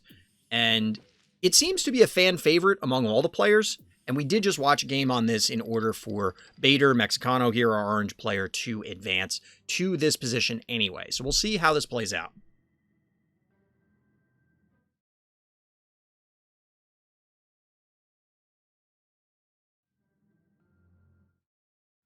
All right, what do we got here? So, chat, we are going to be streaming the second series, which is between Vazey and Shadow Force after this best of 3. I'm considering next time maybe we do them simultaneously again, and then we just push the finals out and, like, wait. You know what I mean? Like, we go through the live series, then we watch the replays for the other series, then we do the live finals. I think you lose something by doing that. So I prefer to do it in this format, but keeping all options open, we'll put it that way. Splitting the panic points early. A. Markin went up to 6 keys. Does our orange player bank from 4 to 7? They do. That's a crush more, so A. Markin seems to be leaning very much into kind of their bread and butter. This seems to be, this is my game plan, this is my map. Prove to me that you can beat it. However, Mexicano, as chat was pointing out, seems to have a boss somewhere in that vault. It hasn't made an appearance yet, and it doesn't look like it's making an appearance anytime soon in this game because we're getting matching Crushmores.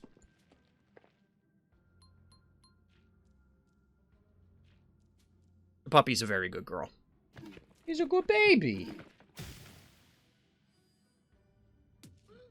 Getting a little bop onto the unicorn here. Maybe not. Maybe a little too aggressive. Magic Obsidian Golem game? I don't really picture Rushmore as Obsidian.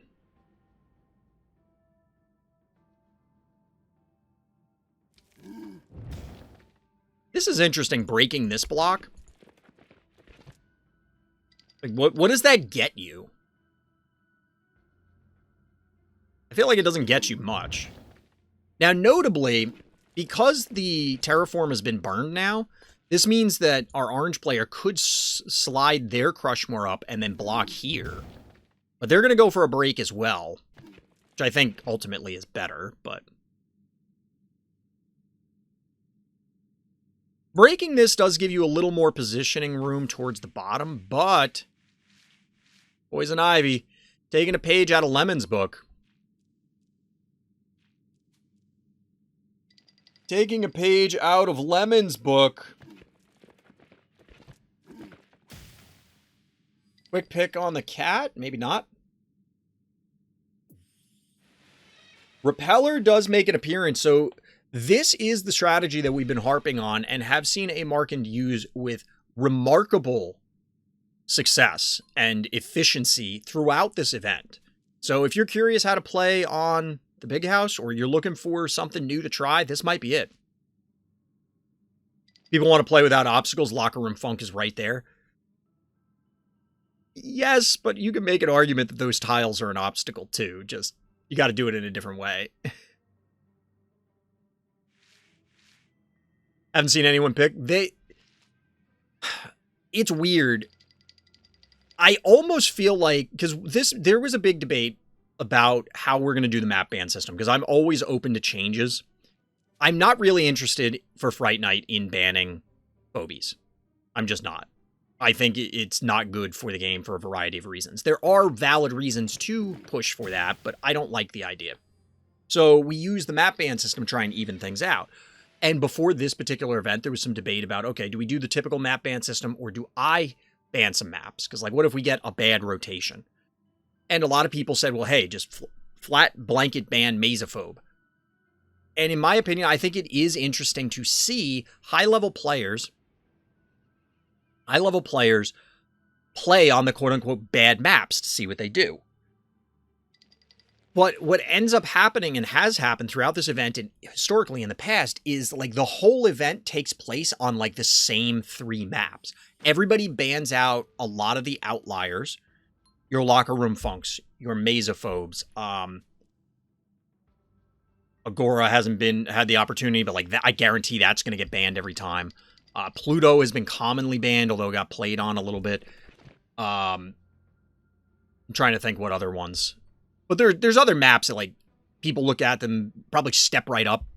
Or not Step Right Up. Coulrophobia would probably get banned a lot. There's a number of those in that category. So it's almost like, is there a point to banning them? No one's going to pick them anyway, seemingly. Because we're going in sequence, Onda. So the other semifinal is waiting until we finish this. Then after that, we will immediately play the final. So it is going to get very late for some of our players.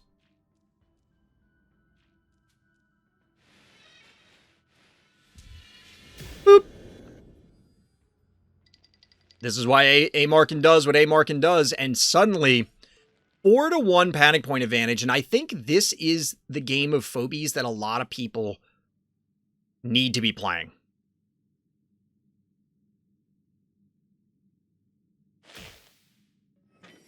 And those traps get eaten, and it doesn't do a whole lot. Like, it matters, but 9 keys remaining for A Markand, 7 for our orange player. You can get some splash here, but mechanical. 450 health remaining, and nothing else is remotely in range. Maxed out also, so there's no chance of, like, a jar or a snowball coming in. Very well played and well positioned by A Markand.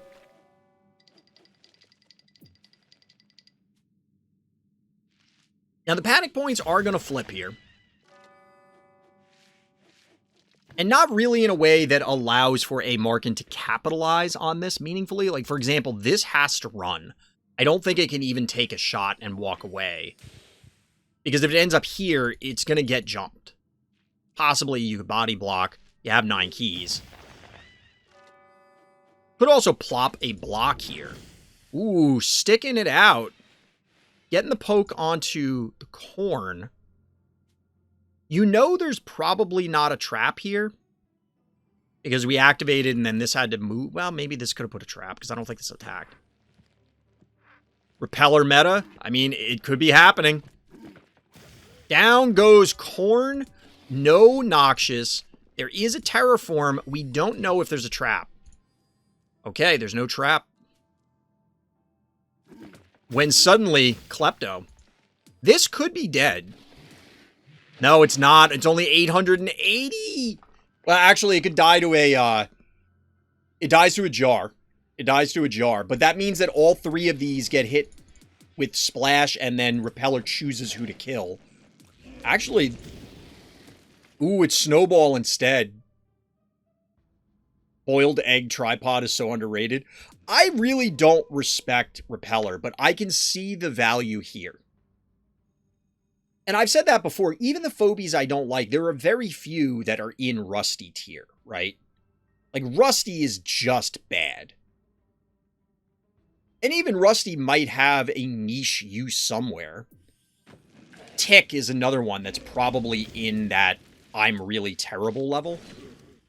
You didn't need to do this, but I guess our Mexicano did not want to put a jar on the board. So I imagine this dies. And then where's the... Yeah, you might get two here. You might be able to kill both of these. Oh, the Sarcassin lives with 30 health. Lol. The Boop is... Oh, no! The Boop is live! Oh, no! The Boop was live! I don't like the Sarcassin play. This is just incinerating Key for no purpose. I think you were better off the... 290. 100.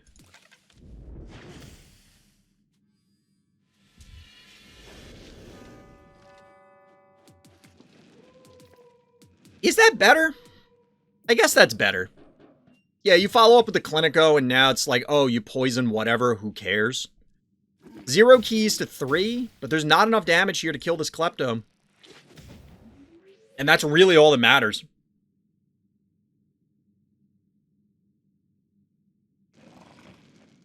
I don't know if, like...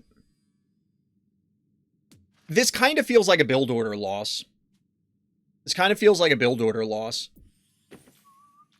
Our orange player did not have the appropriate tools to fight into the Repeller. Just like that. Game 1. GG. On to game 2. Game 3 of our first semi-final here on Carousel. This was Mexicano's map choice. They elected to go second, the way best 2 of 3 works. If you lose the previous game, you choose the map and who goes first or second on follow-up map. But yes, it is back to that stalemate. But we do have a different opener. The all-in early Gin Sting. We did see this out of somebody yesterday. You think this will be another Repeller map? Did bank to 5, so... Seems reasonable. 3 keys into 1 key into 5 to get that kind of choppy movement into a Repeller. I like the idea of 3 Rangers on this map. I've had a lot of success personally with Inoculus. I'm sure a lot of people have as well. I mean, it's Inoculus, right?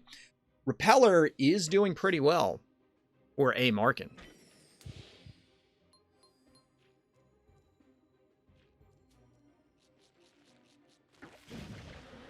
Electing here not to pick off the Corn, but instead pop the Cowbell right in the teeth. Mouth full of bees, not the way I'd want to go out.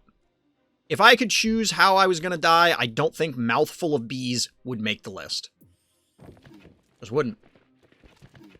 Yeah, I'm pretty sure A. Markin does this on every small map now. Has anybody played A. Markin on ladder? Or is this a pocket strat that they were like hiding the whole time? Because right now, this is rampaging. If this is a Repeller follow-up, like this is rampaging through this event. By the way, this Corn is safe. This is 6, 7. There's no way to kill this Corn right now. And if you leave the Ginsting dies. 3-0 panic point advantage. By the way, that Crushmore could just lock you out. Just go here and lock you out. Like, you could boop or lob, but, like, it's safe. Our orange player is in a world of hurt right now. Like, they are actually in serious trouble. The game might just end right now.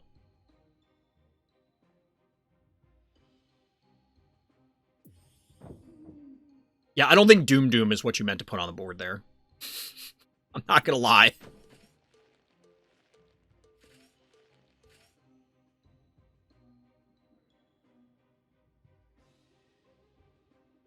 All right, chat, here's a question.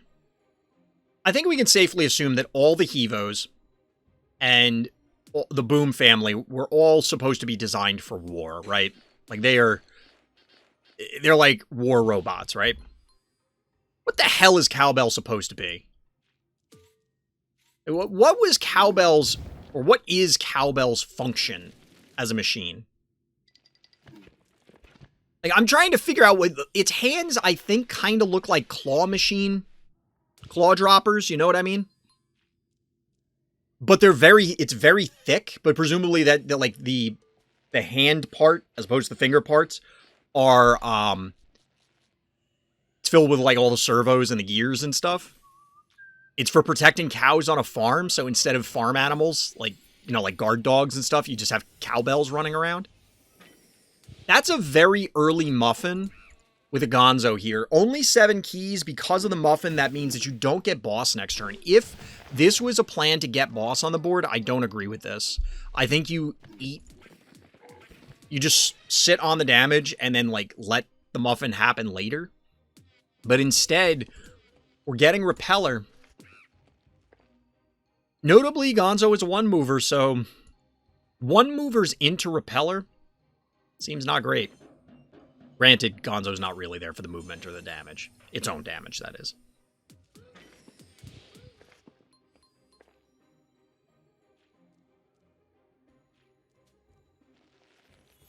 Already down to 2,800 health.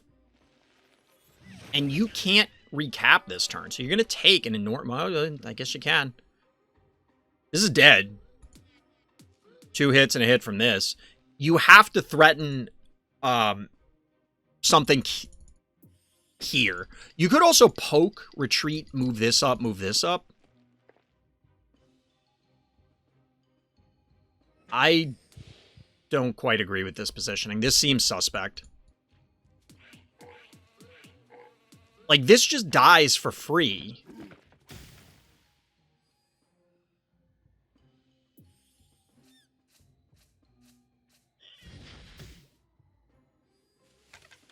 Now you can even boop these away again. The cat doesn't move, but who cares? Yeah, I don't... You don't need the Murder Wing, I don't think. You just hit, you boop. Well, actually, you can't boop because you'll be dead.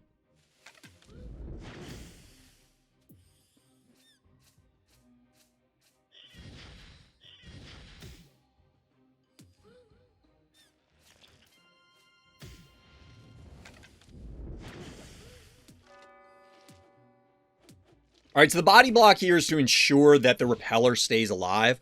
This tells you so much about this strategy. I mean, it's obvious that Repeller is central to the strategy, but the effort that's involved here by A. Markin in order to preserve this Repeller is remarkable.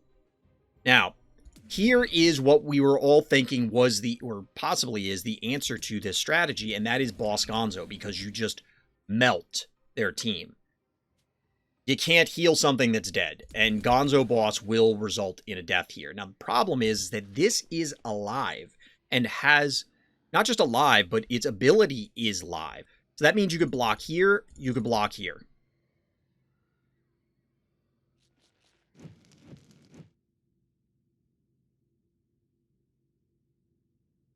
Now you could block here, I guess.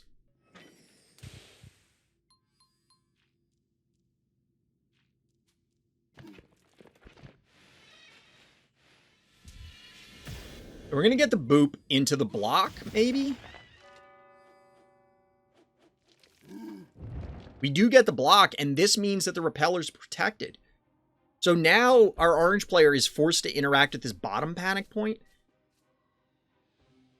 And these 3 Phobies, I mean, this gets 2 hits. This can now meatball next turn. This can rotate.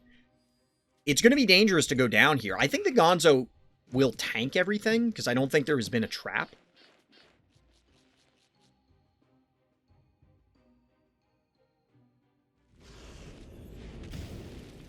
I don't like this. This can stay here and shell this.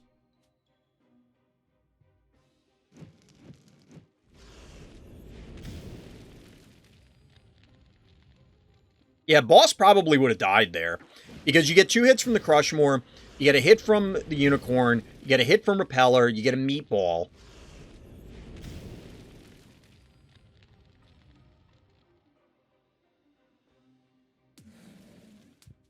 I think you have to send Gonzo here. 720. 11. Now, Gonzo would die. It's a tough spot. If it becomes a triple panic point advantage, this is going to be real bad. This is game 2, Jamerity. Game 2. I should add stuff to the overlay for all of this, but I didn't for today, so my bad.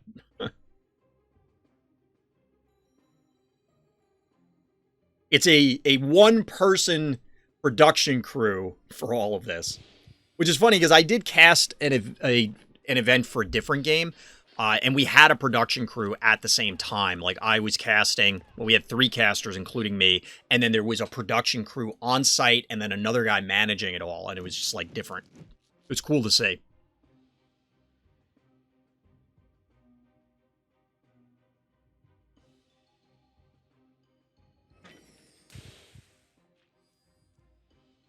My vocabulary in Spanish is not very good, Dios, so I know like 2 words out of what you're saying out of that entire thing.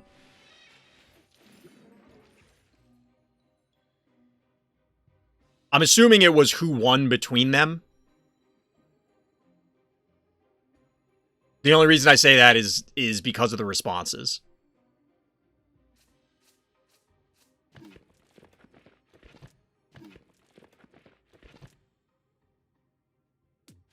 At this point, I don't know exactly how Mexicano breaks this. The obvious play is, oh yeah, you got to connect with the boss, but it's a lot easier said than done. Boop is back up.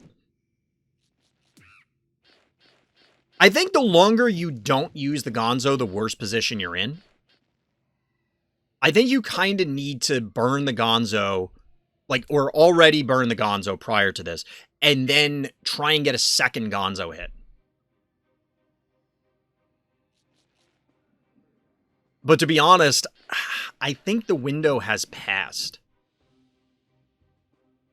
Phobies very much is a game about opportunity windows, and they can close very quickly. It is very easy to miss out on an opportunity and therefore the entire game. You're going to get booped here and now you're out of the game. It's going to be a three panic point advantage. That's ball game. I don't think there's any way to... You can't break these fast enough. You could send a flyer over the top to cap the top panic point, but like... This doesn't do anything.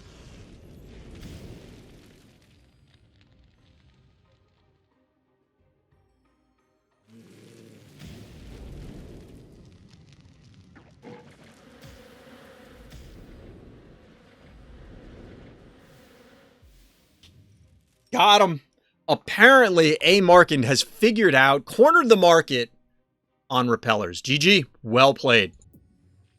All right, the UI playing some games with me, but here we are with the other semifinals.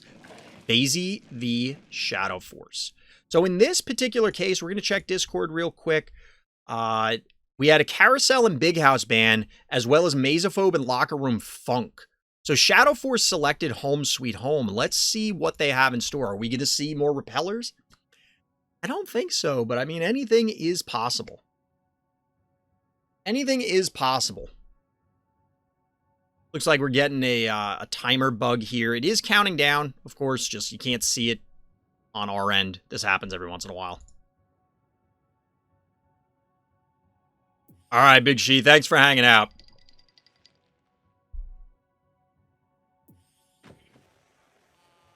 So as we mentioned on a few occasions earlier, chat, this is Fright Night number 9. I am, of course, part of the content affiliate program. The Phobies team does give me in-game coffee for producing Phobies content, including these events. But there are going to be more events.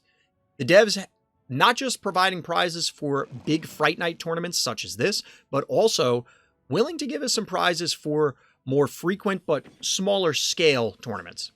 Yeah, get a little snowball opener here. You'd see it all the time once people unlock Snowball, and then it kind of goes away, and it seems to be coming back again.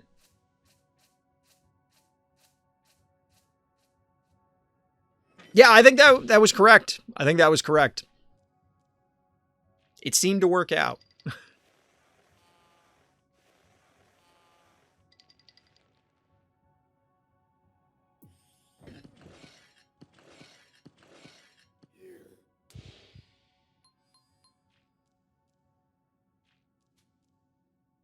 Gravedigger early on, we did watch some of the Swiss games yesterday where we saw Gravedigger show up a lot. And there was a particular bubble win in game. I forget who it was that I think they could have won it with slightly better usage of their Gravedigger. But in this case, this is an early Gravedigger for Shadow Force. We'll see how it's positioned. We didn't get the turret out of Vasey, which seems surprising. Imagine the last game of the finals on Mesophobe. I kind of hope that happens.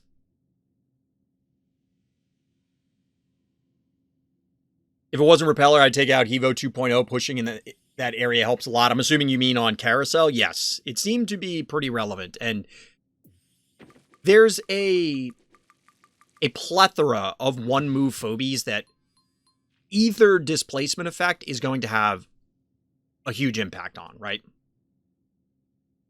Either one, it's going to have a huge impact on because you displace those one movers and all of a sudden their effectiveness just plummets. So we get the early break. Unsurprisingly, this opens up an enormous area for, well, Bo Mangles to really start tearing into things. And it's safe from Jar here. The Jar is going to have to expose itself in order to poke at Bo. I'm a little surprised that the cat didn't flip this point.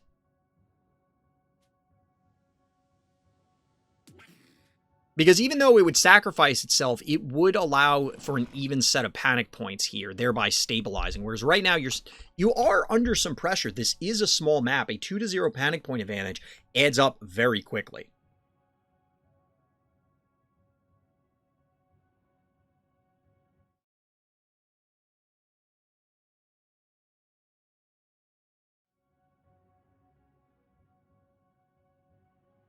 Players just taking their time to think out their particular moves. We saw that a little bit earlier with a different game. Well, hydrate action. I'm running out of water.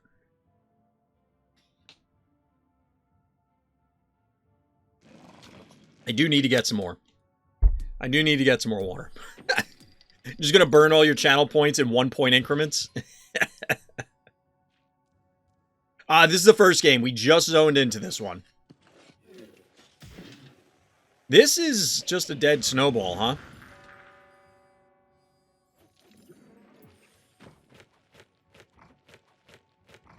Does this trade out? Probably, right? 450. The bow can one-shot the Jar, but you need a body block, which can happen. Yeah, so this hits twice, and then Cat rotates here.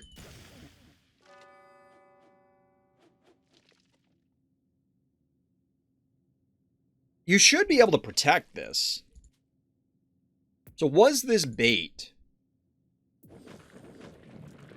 Thunder Rocks.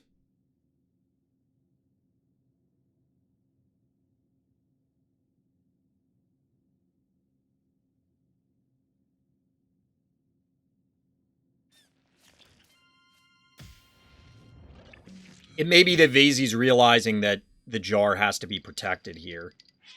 So they're electing instead to go for this. Oh, no. No, not like this. Oh, no.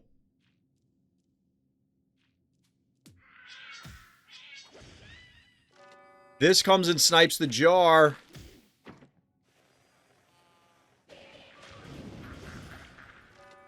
No.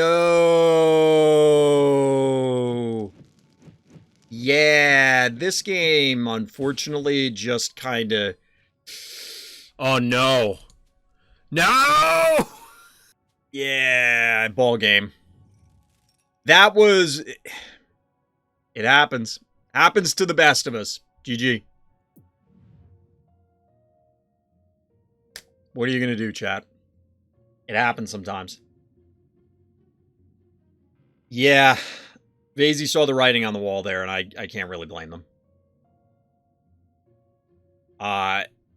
Sometimes that happens. You start second-guessing yourself. This is why I personally prefer Arena. I know the joke is never undo an Arena. I don't agree with that. But I do like that Arena puts the additional stress on people. That you have to contend with that. Vazey is choosing to go to Phobos. I wonder what Vazey was going for there. I don't know, to be honest. It just seemed like generic good stuff as opposed to a pointed, I'm building towards this particular game plan.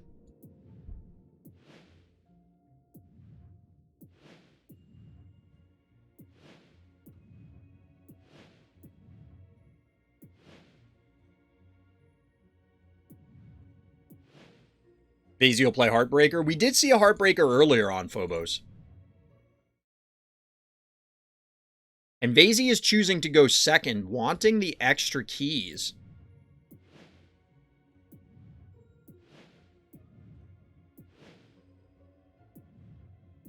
Just try to force the UI to cooperate. Ugh. Yeah, that coffee wore off already, chat. But Shadow will go Akira. Oh boy. Here we are. Game 2 of semifinal number 2. Shadow Force. Vazey. I know I'm pointing in the wrong way because of the way OBS works, but whatever.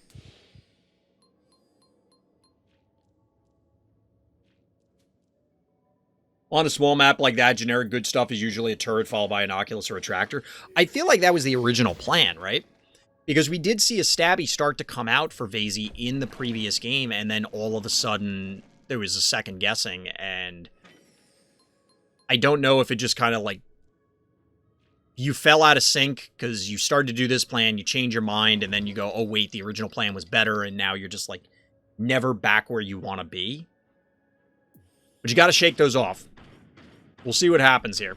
You don't think Shadow Force will go Akira here? I think Akira on this map is probably pretty good.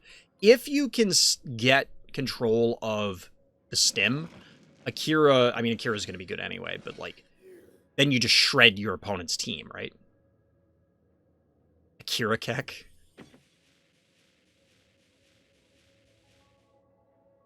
Stabby, huh? I don't know, Chad. I don't like turrets on these sort of maps. I guess here it might not be bad, because it'll be challenging to dislodge the stabby if it can get in position of the stem.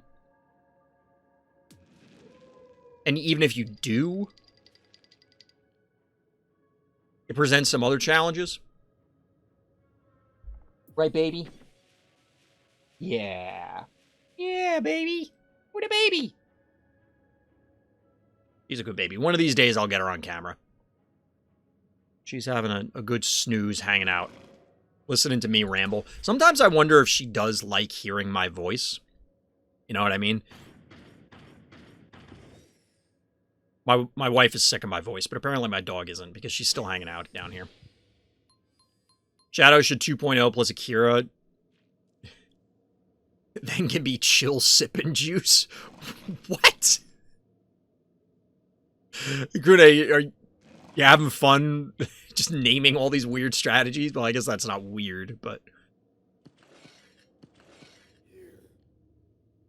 The dog's gonna replace me soon? The dog wishes to be a phobie?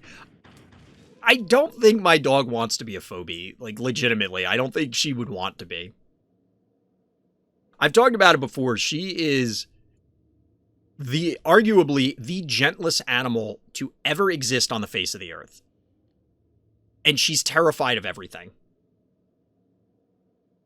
I guess? Sure, Agune. But yeah, like, werewolf, not my dog. Even, like, Finnegan, not my dog. Snowball, not my dog.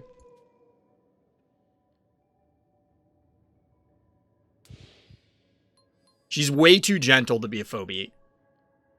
7 keys banked for Shadow Force. Memes aside, we do get mirrored stabbies, and there is a 2.0, so possibly that Akira thing happening. I don't know what stress level Vazey's at, so I don't know if it's possible for Akira to show up on that side.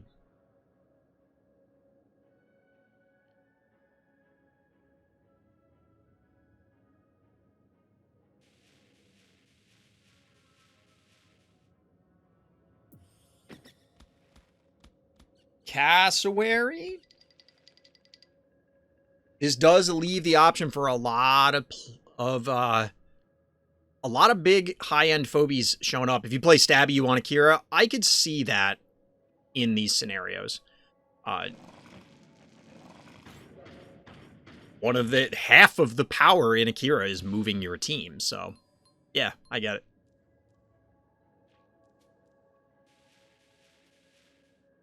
Panic point advantage, blue. 10 keys to 5. I mean, we saw the bank. So the question is, does Vazey know that Shadow Force has Akira? I'm going to assume yes. And if that's the case, what is your plan going into it? Rock his Boomer? Just dive them and hope that they can't punish you? It appears the answer is the good old-fashioned Gonzo.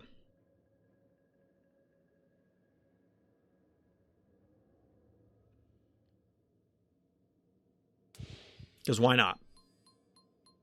Chat, there's another ASIM shooter that's supposed to be coming out that's supposed to be, like, carnival-themed. Yep, there's Akira. And the creatures in it remind me of Gonzo. But digressions aside, there is, in fact, an Akira on the board, and oh, baby, bad things about to happen. Good old-fashioned Toy Story 3 minor antagonist. Yeah, you're not wrong. Do we have a teddy bear phobie? I could see a teddy bear phobie having, like, the werewolf ability, but activated. Like, if they were going to make an activated werewolf, you could have, like, a cute and cuddly teddy bear that turns into a huge hulking monster. Maybe it looks like one thing, and then it turns into unbearable. I mean, Undead's an undead teddy bear. I kind of see that. You have to move this Gonzo. Please don't leave the Gonzo there. Move the Gonzo. Move the Gonzo. Alright, they moved the Gonzo. I'm just getting real worried. I want to fear the unknown will be a phobia in the game. What is it going to be? Just like an amorphous blob? We already have the blob. A reskin blob that's just called Unknown. No, you know what it'll look like? It'll look like the glitch from Pokemon Red. This is now just dead on Akira pull, right? But the Akira would probably have to be like here, which means that it gets booped. Looks like Gonzo moved on your command. Not quite. I was saying it for a little bit, but it was pretty close. This isn't bad, because, like, if you go for that, I think you can probably boop the Akira, because the Akira's got to be in one of these places, because it has to be below the Gravedigger in order to make it pull into the pit.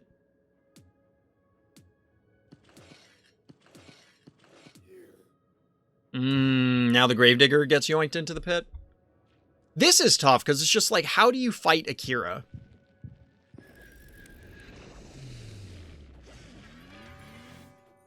I don't think I would put it onto the stem. Because you could... The stem is open. Like, if you put the Akira here, I think you still get this kill. And then you could put one of these on the stem.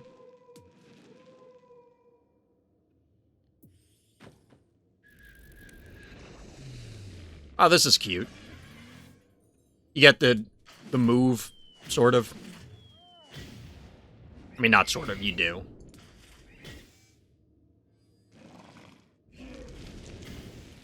I think that's a dead Hivo. No, it's not. It lives by 30 health. Which means this Akira's dead. If you do not kill the Hivo, the Akira's dead. Yeah, you have to do that. Because otherwise, you get double boop with Rambolina and Hivo. Just Heart Rush? I mean, you could at this point. I don't know that there's any way Vazy can defend it. They have 4 Phobies that are strewn about the map. Chat, Akira. Akira doing Akira things!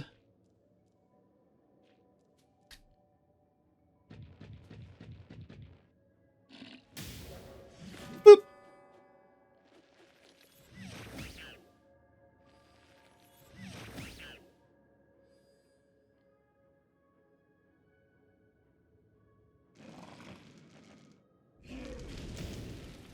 That's a dead Akira, though.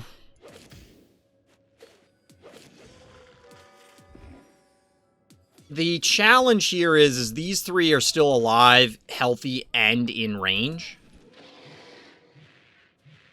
Is Noxious the answer? I mean, Noxious with a Gonzo buff is pretty scary. This game isn't over. This game isn't over.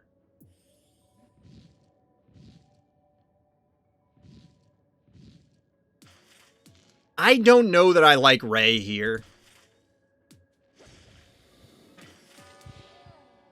This Ray's just... Well, the Ray could die, but if it does, that means you're leaving everything else alive. Noxious might get Gonzo plus Stim buff. I mean... We can all live in magical Christmas land. Bees! In fact, more bees!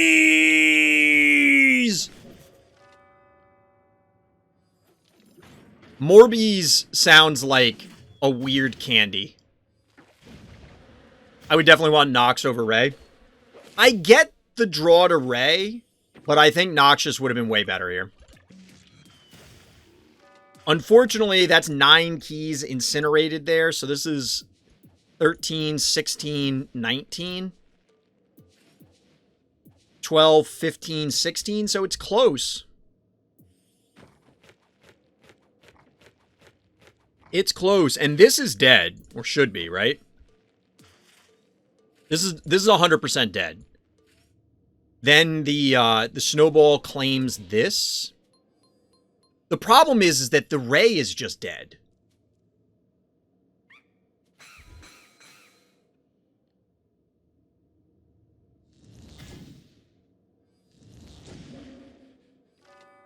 Because, like, Jinsting can take the stem, this moves up, then these 2 claim points.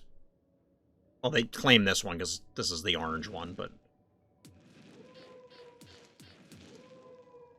I think this is correct, pushing up with the Gonzo, but this is still going to be rough. Noxious is the follow-up. 5 keys remaining for both players. This is way tighter than it had any business to be just a few turns ago. I think we all looked at the Akira play and go, well, it's over. Daisy says, no, no, no. Not on my watch. Honestly, I'm okay with... If they waste the resources to come kill your... Because Morbies is down, so, like, they need these two to kill this. You can't kill it with Jar and something else, and nothing else is in range. So that means that if you claim this point with the Snowball and they waste time, you're getting... Like, your other stuff is safe. That means Ray lives. And I think you needed to stem the bleeding a little bit. Because now it's a 5-1 instead of 4-2. And you also wouldn't have taken the damage on the last turn. Plus, if they leave the Snowball, now the Snowball's already in range, so you could Fireball and run away. But, like, I kind of expect an invade here. Like, this goes on to the stem, and then this moves up, maybe? We're going to get a Heart Push. That's the main reason I see Clopster, is you're going to get a Heart Push here. Only 380 damage, with 3,200 health plus a 5-1 panic point advantage. Vazie's now on the ropes. You have to claim all the panic points. They have 1 keys already on the board. And you have to defend your heart. This is a lot of stuff that you need to do right away. And there's just not a lot of time. Notably, Gonzo is down also. So you'll only get the stim buff, but it's probably worth doing this. Well, maybe.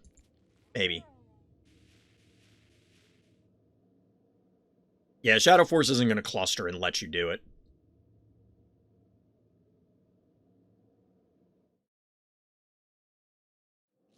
Shadow Force not going to cluster and let it happen. Who's your good girl? You can get a multi-hit here. It will result in a takedown, at the very least, on the Cowbell. It'll be pretty close on the Stabby as well. But this rotation across the top is pretty scary right now.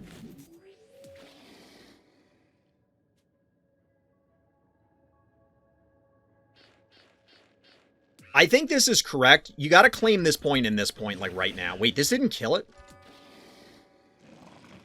Oh, it only did 600 and it was 650.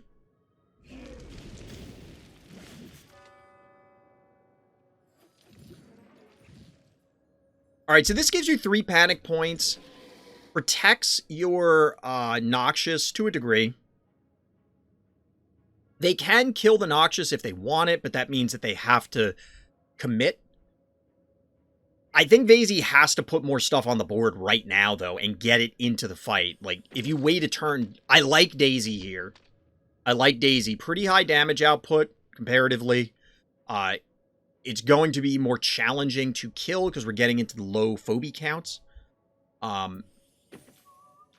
don't know about Muffin.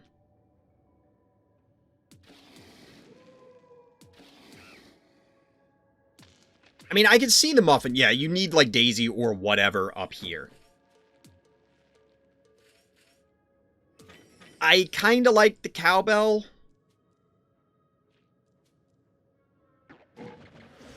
Just because it can interact. That's the main thing. The challenge play here means that Noxious is actually not safe. I don't think there's enough damage. Wait, you have 8, 12... 15. You can actually kill this. You can kill the Jin Sting. You'll leave Gonzo here exposed to this Clopster. But you can kill the Jin Sting.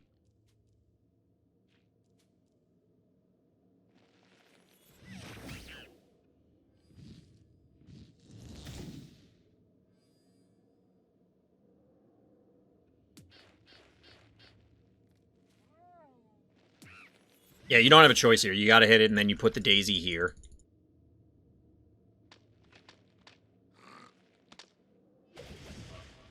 So Jinsting goes down, leaving only Clopster, Jar, and a couple of 1 keys. Did Vazie flip this, chat? Did Vazie beat the Akira? Gonzo's going to eat it, and actually eat it in a single hit, so the Clopster can reposition. But the Burrow is down for the... Wait, you're going for the Clopster? Is Gonzo still going to die? I don't like that.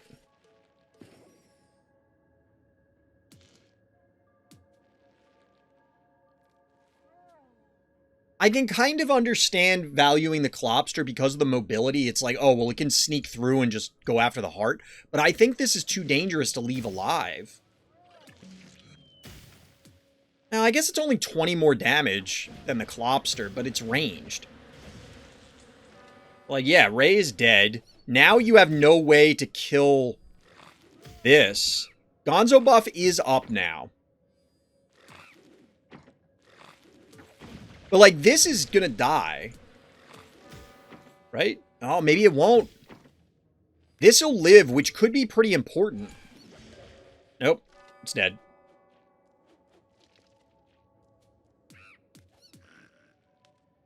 I think you needed to kill this. I think if you kill the Jin Sting, Vazey takes this. It isn't over yet.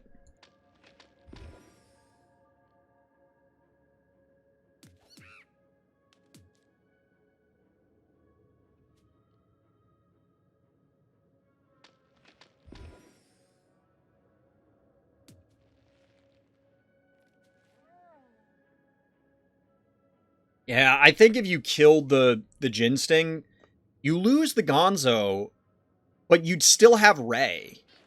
Right now, you only have 2 Phobies, but one is only a 1 mover, so it's just the immobility is bad.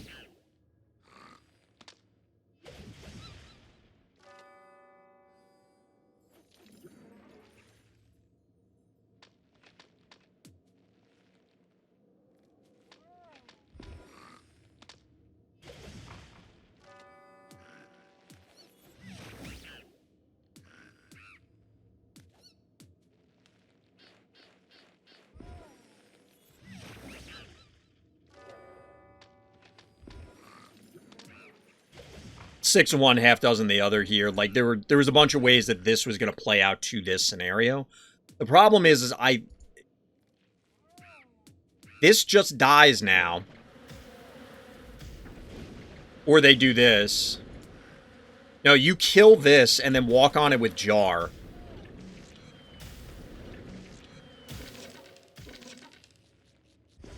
I mean, this does it too. And that, in fact, is the game.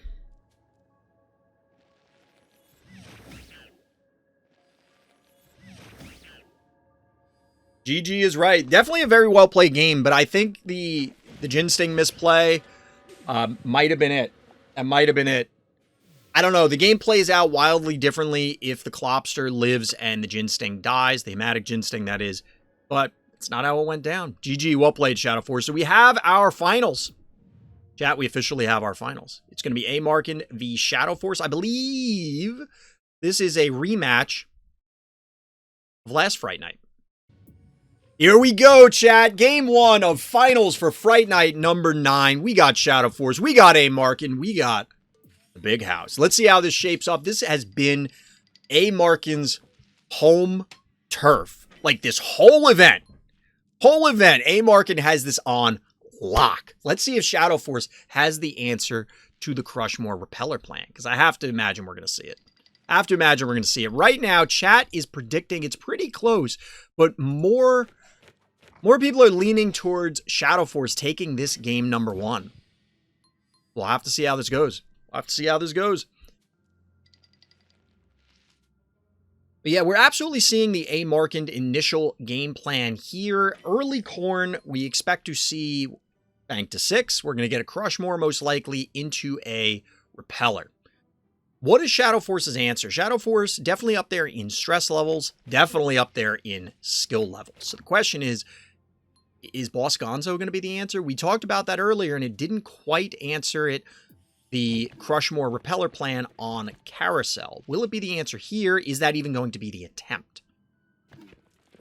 This has, of course, been a very exciting event all throughout, both Swiss as well as in this top 8. Shout out to all the competitors. Thank you for coming out. If you're interested in Fright Night or Phobies tournaments in general, hit up the Random Thoughts Discord. The link for that, as well as the link for this live stream. If you're watching this on YouTube, you can catch the live stream on Twitch. The link for all of those are in the description of the video. That's where you're going to hear the first news for each of the Fright Nights and upcoming events, including what I'm hoping will become a weekly series for smaller scale but still competitive events. Now, as mentioned earlier, these are level 1 Phobies, and in fact, we do see the big boss, the boss man. And now A. Markin has their work cut out for them. How are you going to answer a boss that decided to come knocking on your door? Like, this boss is all up in your face. But A. Markin showing zero fear. Smushing some 1 keys, slapping around some corn. The question is boss going to stay? And what's the follow-up here? Because, yeah, you cleared some stuff out. But to a degree, Shadow Force can go punch for punch here.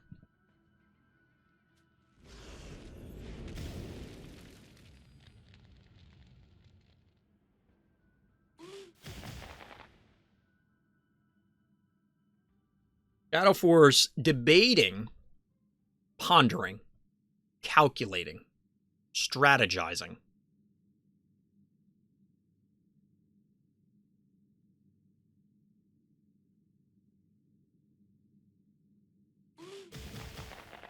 Electing to slap around Cowbell.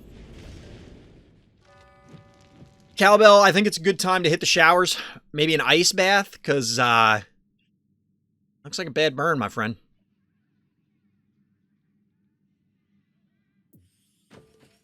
Seems like a bad burn. So A. Markin now has Terraform available, could try and lock out this boss, make Shadow Force's plays a little more complex.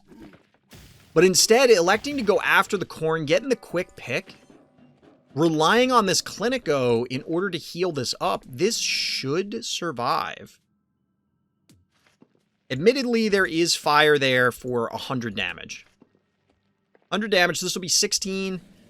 1,800. 5 and change. We'll see how Shadow Force responds. It is pretty aggressive.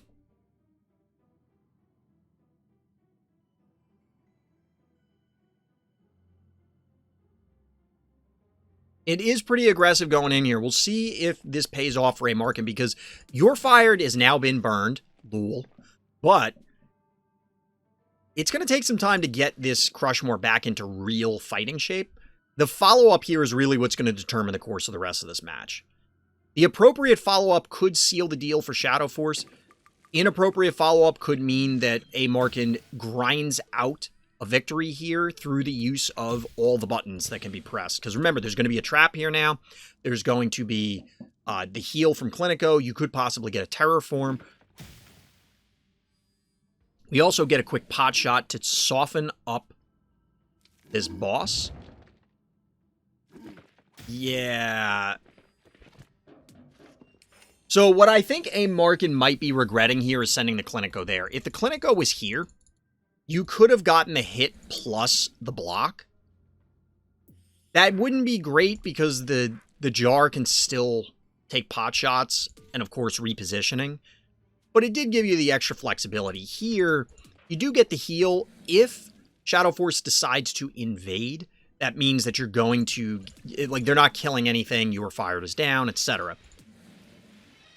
But we do get the Repeller. Is this really what you want into boss? I mean, A. Markin has been proving us wrong, or proving me wrong explicitly, about Repeller all event on this map. Not just this map, but primarily this map.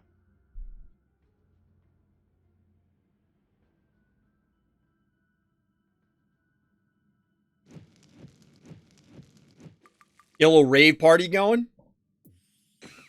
Gonzo! Who could have seen that coming? The bane of all the quadrupods. Innocuous, Repeller, and Attractor alike. Yeah, I don't know about Repeller into boss. I mean, the Gonzo was going to happen, right?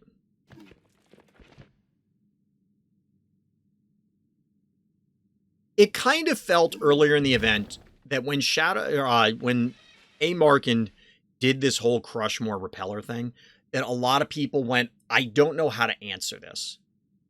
And then they ended up losing either spectacularly or slowly over time, where they just gave up the game. Here, it kind of feels the opposite, where A. Markin almost feels like they are committed to this plan come hell or high water. I'm doing this, and you know what? This is my game plan. I'm going to ride or die with it. It looks like the latter at the moment, but we'll see. Clinico coming out from Shadow Force, maxing out their team. 1 key left, 7 for A. Markin. So there are still opportunities to make something happen.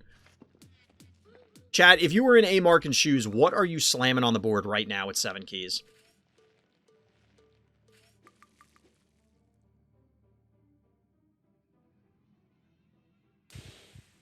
I'm not entirely sure what I'm doing. This makes sense. Boop. I like this. I like this. This is important because even if the boss recommits, now the boss is going to get healed, but if the boss recommits to try and kill this, that means that it had to sacrifice, like it's committed. So A. Markin can follow up with something to threaten the boss, like put it here, and just like bait the boss to come in with a gonzoed you're fired. Now, if you don't have the appropriate follow-up, we get double displace. Double displacement here, and pretty tanky at that, not representing a ton of damage, but that's all the keys. Is there enough damage here to kill this Crushmore?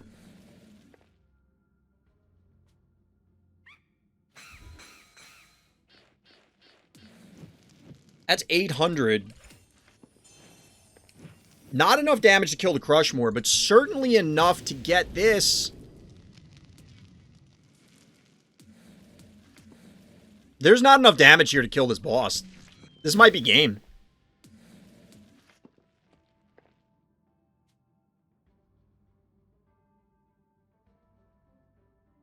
This might be game, chat. I don't know how A. Markin kills this boss from here. Like, I think they literally just can't.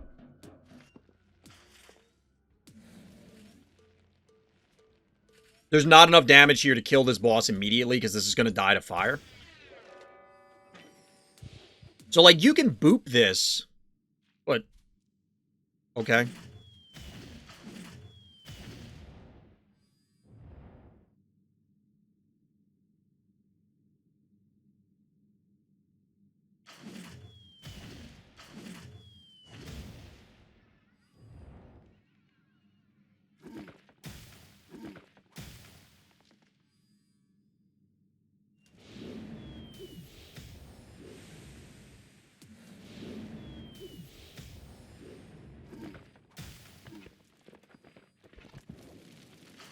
That doesn't feel good. You gotta run away and stand on the fire.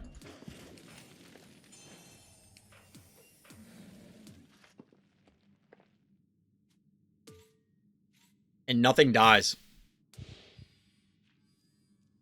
Nothing died. Repeller dies from 1 hit from Boss Gonzo? Yep. 500 damage between the fire and this, plus another 3, and the Repeller only has, what, 750? 750.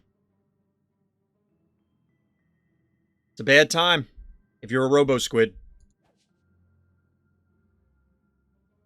I mean, if you're a fan of fried calamari, then maybe you're having a great time.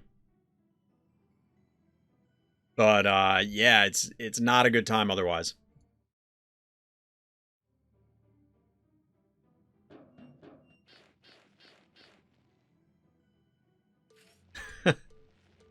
Are you regretting some of your earlier plays there, Bader? Because we were debating in one of your games why you didn't go Boss Gonzo, because the rumor is that's one of your favorites.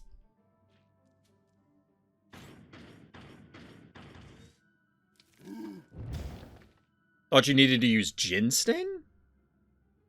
What?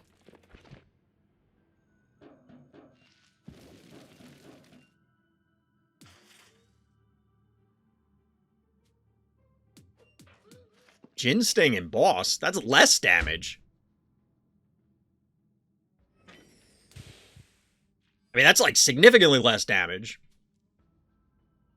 Unless you direct hit with the Jin Sting, and in that case, it's only like a little bit more damage, like 25 more or something, maybe 50. So we do get a recap here with the Hevo, which keeps a Markin in the game, flipping the panic point. Still one. The problem is Shadow Force still has one key, so you could send in this Cowbell to recap something, and then you still have more keys. And of course, due to the Clinico parity, both players are getting equal value. So, like, if you don't actually remove something, the longer the game goes, this favors Shadow Force. The problem is the Corn is basically out of the game. It can't ever recommit because it will die in one shot, basically. To the boss, specifically, or combination of two from this. There's just a lot of ways that the Corn just croaks. So that means you have two Phobies that can really interact with your opponent's board. That's not the position you want to be in.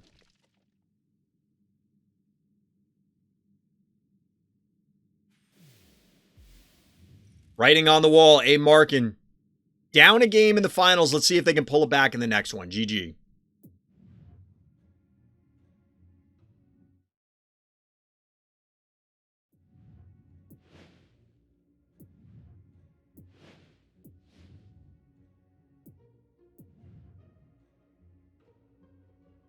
All right, so it's now going to be A. Markin's map choice once again. Honestly, that was going better for A. Markin than I thought it would, given the Repeller emphasis. However, I do think that, like, it was kind of a build order loss. Like, I don't think you want Repeller into boss. The Crushmore was fine. Crushmore was fine, but I don't think you go into Repeller after that. You need something else.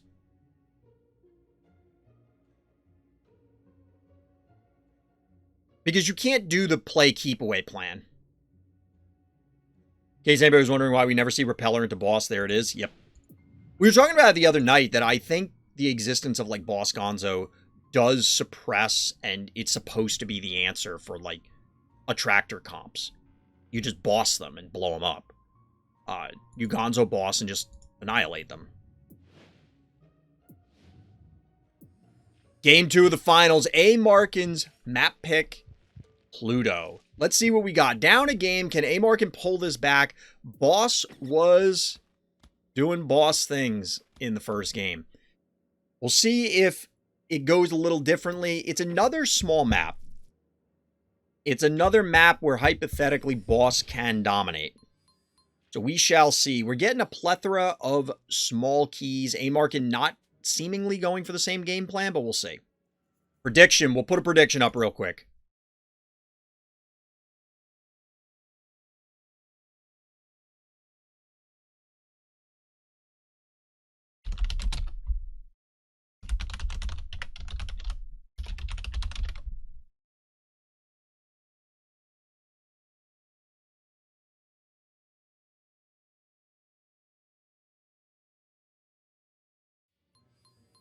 All right, players playing it pretty patiently. Until A. Markin invades here. But Shadow Force going up to 6 keys. Are we going to see a boss? I would venture to guess, I'll be honest. Boss is very good. Boss is really good.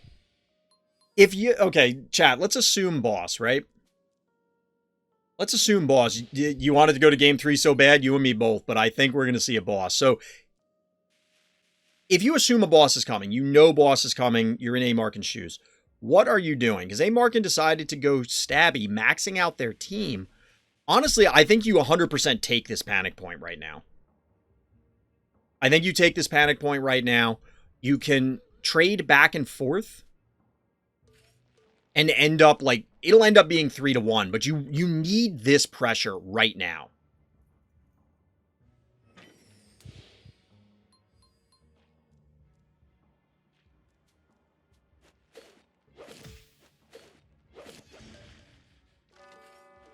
But I think we see boss 1 key here. Yep. We get to 1 key. I imagine we will, but... Now, notably on this map, there is no healing spa. So, okay, I was about to say, if the boss is here, it can get hit by this, a stabby, and this off of... And one of them will be stimmed. Is that worth it? I guess it's up for debate.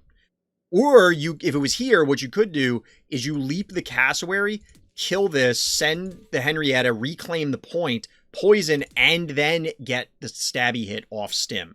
You can put an enormous amount of pressure and a poison, and all of a sudden, your opponent's boss is weakened. However, you'd be very clustered and get annihilated by your fired.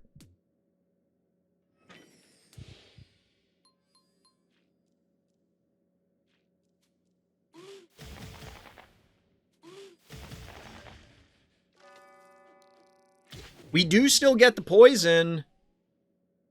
This play might be happening, and I don't think I hate it.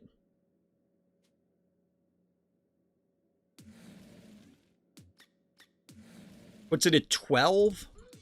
And then you put this at like, I think you go for this. You put it at like 600. You'll lose these two. And then this is going to get really beat up. Because you're fired, right? This will die because they kill it with stabby. Then it's you're fired plus a hit from this. Boom. Actually, you might lose all 3.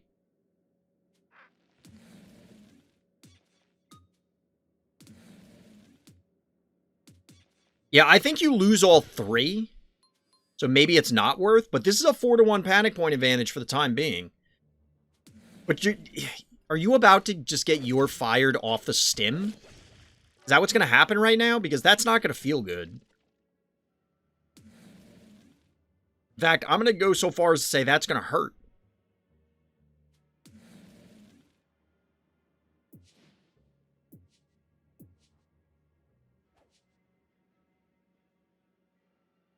I feel like this is going to leave a rather large ouchie. But yeah, early boss. We got some early keys and then bank into boss, basically.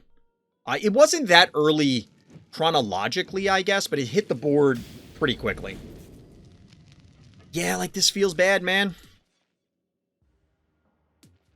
This just dies. Minotaur?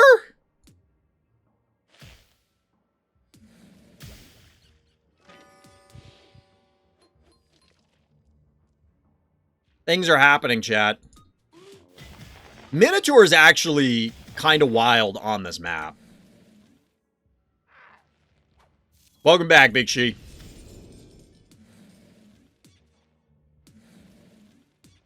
Yeah, you kill this right now.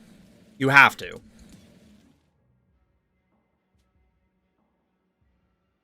You kill this right now with the stabby, right? Like, why wouldn't you?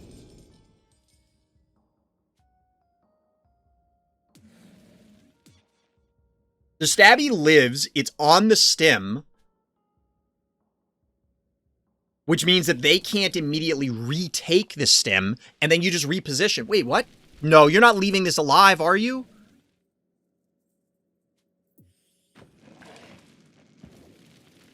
Is stabby important enough to preserve here like this? Because now, I don't like this. I don't like this. So, the reason I don't like this is the stabby would have taken like 500 damage and lived. Been on the stem and then lived to do its dimensional damage, right? Now, your stuff is getting beat up. They could have gone in and gotten both of the... Well, actually, they wouldn't have gotten this. I guess this is fine. Wait, blue? I mean, this doesn't seem terrible. All right, so at the end of the carnage, 10 keys, 3, 5, 6, 7. Chat, blue is quickly becoming one of my favorite phobies just because it is so stupid. It is so dumb that I love it. It's adorable. Yeah, there's a Clinico. I feel like A. Markin just loves Clinico. This feels like a waste of the said Clinico, though, where you're just letting your stabby get cooked like this.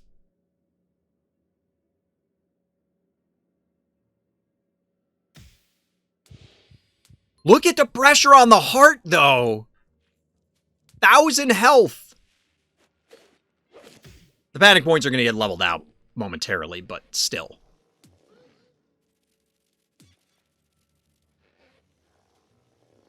You want to see TV, man? Who usually uses dial out of these players?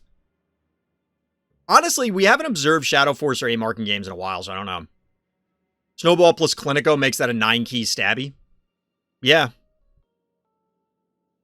Stabby's really good, but, like, at 9 keys, it leaves something to be desired.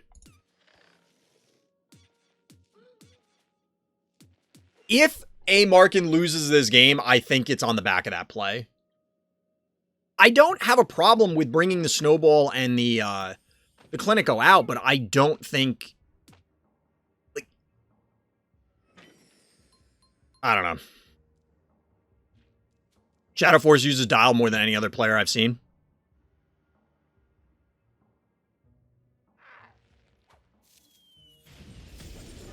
Down goes blue. Power down on that Klepto.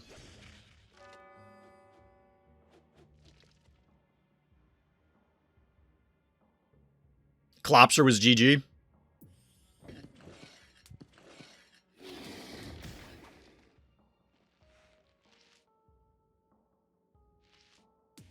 Which is actually very good. What, the blue hit, or what are you talking about, Big Sheep?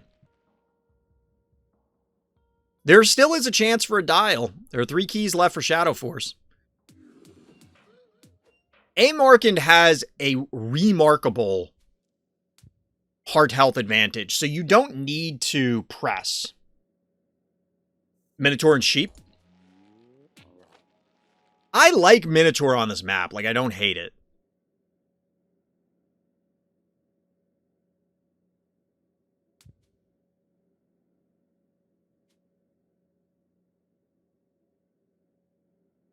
It's over. A-Markin won this. A-Markin is in a pretty advantageous position. However, it's not over until the fat Phobie sings. Do we have any singing Phobies, chat? Like, public speaking, for a long time, beat the fear of death as, like, the #1 worldwide fear.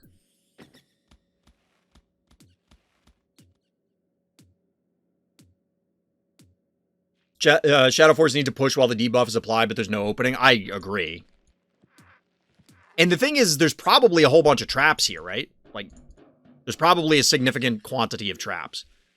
So any push here to claim these points, those Phobies are dead. In my headcanon, Brony sings. No, I want it to be like Alligator or Yeti. Or something, or better yet, like Smother Mother is the singing Phobie. All right, this is kind of spooky, scary. This is a powered up 600. This stabby right now does more damage than my stabby does on ladder. Ted is correct. Shadow Force being very patient. Ooh, the trap hit. I mean, that was going to happen, but like now this can just die. And again, A-Markin is not in a rush. Under no pressure at all. Pristine. 6,000 heart health. Unassailable. Not really accurate, but...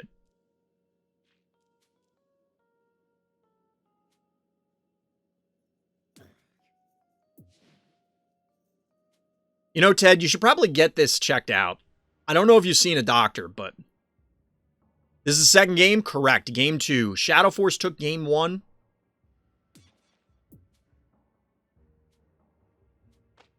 A little bit of repositioning here.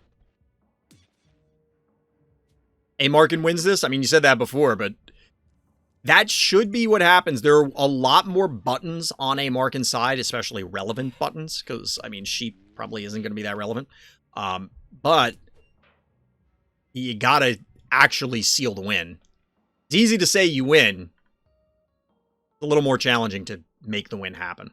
Now, notably, this sheep is now in position to threaten a whole lot of things, and there isn't a lot of surface area here.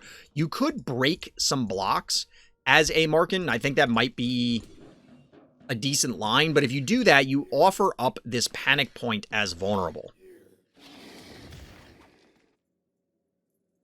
It might simply be better. It might simply be better. That's not going to work, though.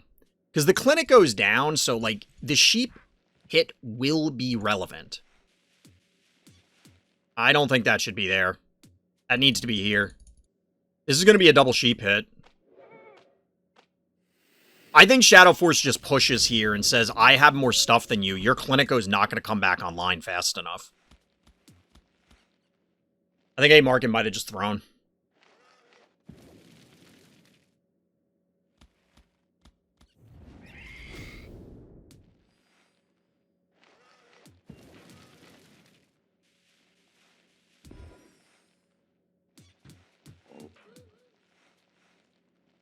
Down goes Stabby and Klepto. Yeah, this is not going to come back online quick enough. It might be able to save this, but most likely not, because Shadow Force is going to push. Ooh, another trap. Everything's softened up. Maybe A Markin just has the damage. Maybe A Markin just has the damage. We're going to find out.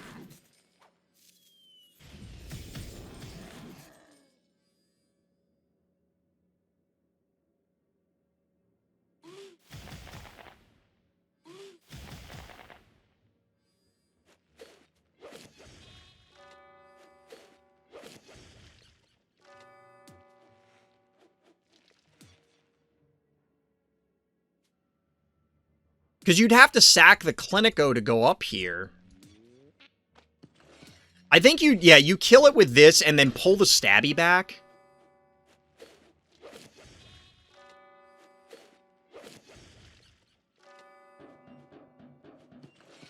Oh, the Ted lives.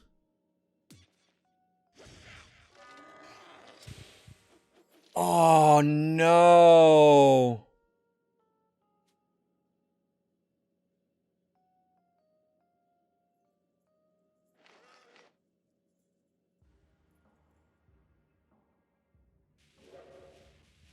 I kind of agreed with chat that it was A Markin's game to lose, but I just didn't agree that it was locked up.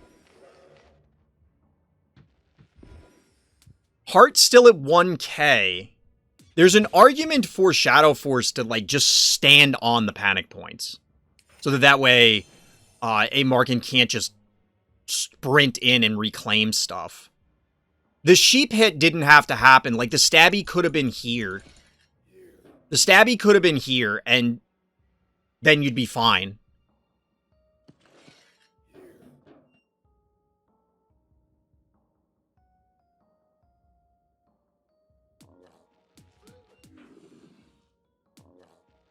Honestly, baiting the Minotaur invade is not terrible. I don't think it matters. Because the Minotaur won't kill anything. There's probably not another trap here, but, like, you kill the Minotaur. You have time.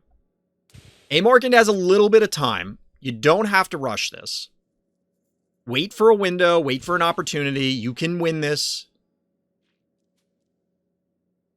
But appropriately, Shadow Force is just passing turn. There's no reason to go get involved.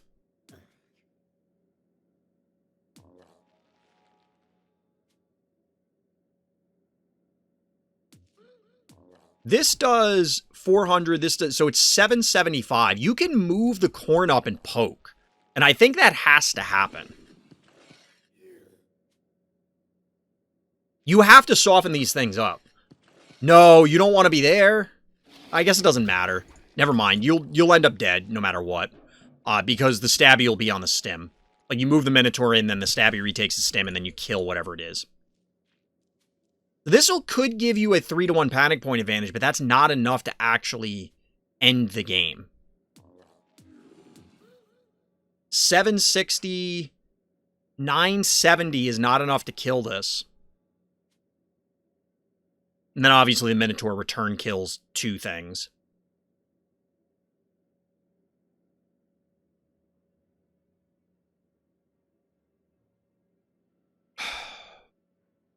There is a way. I think you need Shadow Force to make an error. I mean, you could possibly, like, can you terraform something? If you, like, you move up here, you poke. Because this is 675 plus, so that's 1,075. So what you could do is you come up, poke. I don't think this isn't going to get there.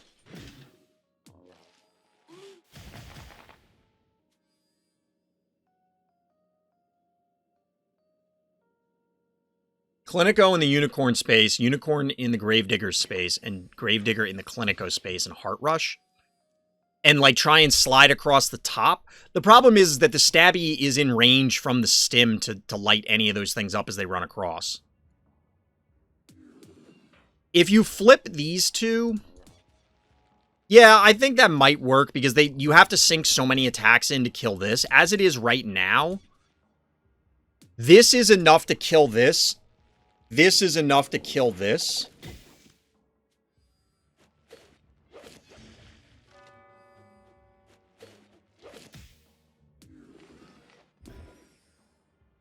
No, you can't do that. You lose if you do that, Shadow Force.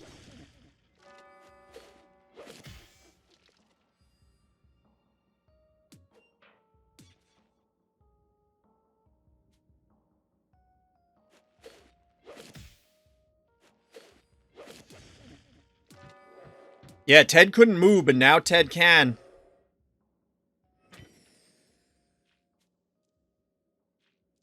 I think... Oh my god.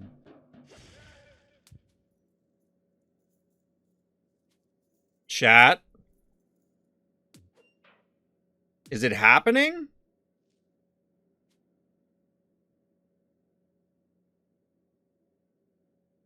Is it happening, chat? This game is coming down to the wire. 600 health on the heart. Oh, no. No!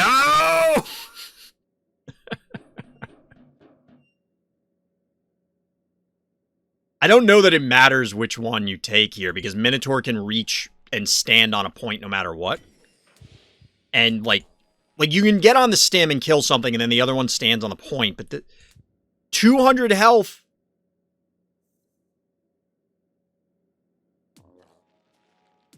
$750.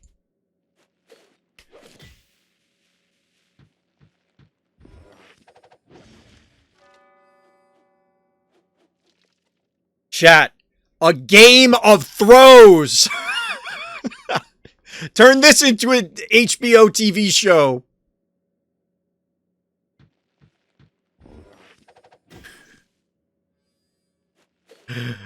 Oh my god. You can't make this up. Have we gotten a closer game in a Fright Night before? Has there been a closer game? This is one of those moments that A-Markin's not trolling. It's one of those, like, this game is so close, I have to double check that I can count to 2. Ball game! Game 3, chat! Let's go! Let's go! Oh my god! The stress! The stress!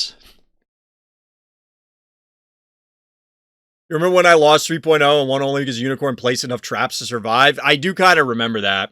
Was that the Glob game on Teen Spirit? Or was that a different game?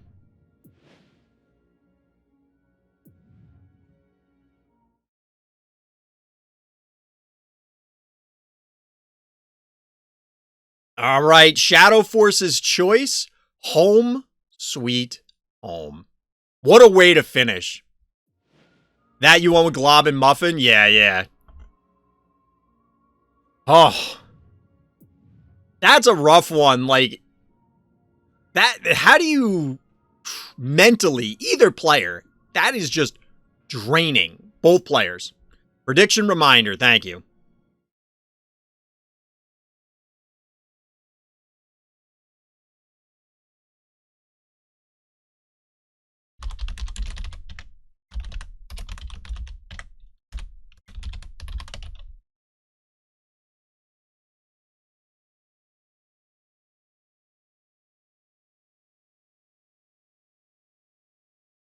There you go, chat. Here we go. Final game, zoning in. Shadow Force's choice. Home sweet home. Where else would you want to finish Fright Night number 9? But at home, in the comfort of your own home, with all of your favorite Phobie friends. Let's see what we got. Let's see what we got. 1-1. A wild game. Wild on Pluto. If you cheated and skipped to the end, you want to go back and watch that game. Just saying. Got a hair stuck in my teeth. So one of the pitfalls of having a beard and a mustache. It happens sometimes, chat. Fairly standard openers. We get an early button press, button 2 press. Aside from, of course, the mirrored corns, we get a Gravedigger. So let's see what the players have in store. We've seen Boss in the first game. We didn't see Boss in the second game. No, we did see Boss. I take it back. We saw Boss in both games, but the Boss died real quick. Almost forgot about it because we had so much excitement in the second game. Will we see Boss in game number 3? I think that's fair to assume, chat. I think that's a reasonable assumption. Yeah, we're getting the bank. So what is A. Markin's plan? There's no stim here. There's no stim to just try and light up that Boss. So how are you going to answer the fire elemental or the demon, however you want to look at it? No way, no one uses Boss, especially not on this map. Never happens. Impossible. Can't be allowed.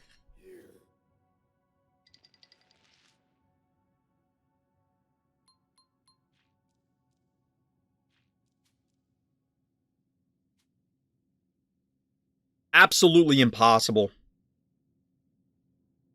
A. Markin probably needs to take a moment and think.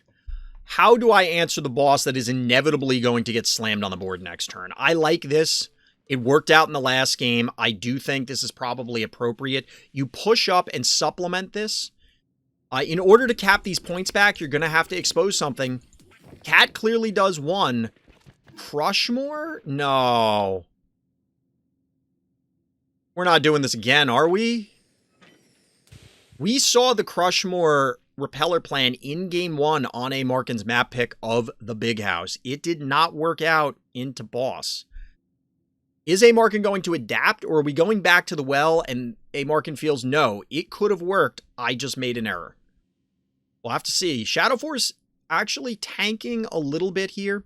Going into the tank, that is. Taking a breath. We have to be expecting Boss, right? What else is going to show up here? Now, notably, you cannot claim back 2 points here. You can only claim 1. You can, however, pick off all these 1 keys. And I don't hate this choice. I do not hate this choice. Couple of 1 keys on the board for Shadow Force. I like the break here. I wonder if there's ever any argument for 3.0 over Boss here. Most of the time, I feel as though Boss is superior to 3.0.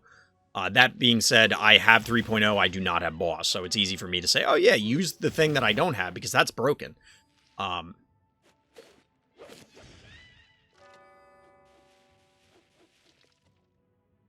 So we have a nice concave setup for Boss here that looks pretty juicy.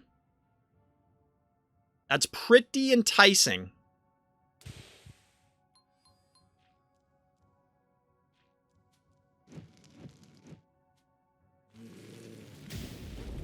We do get the You're Fired going in. No takedowns, though. Do we get the body block from Contortio?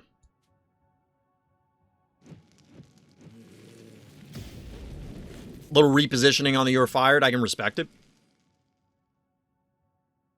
3.0 would threaten multiple hits and could be more annoying with obstacles. Boss is kind of broken, though. I mean, yeah, you definitely can. The thing is that I feel 3.0 is much more vulnerable in general than boss.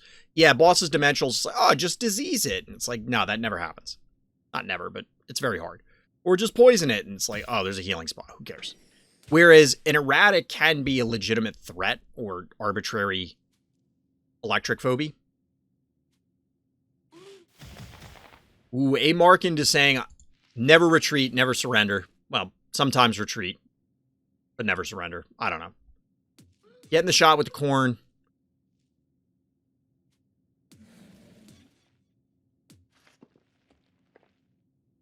I don't think you can risk going in.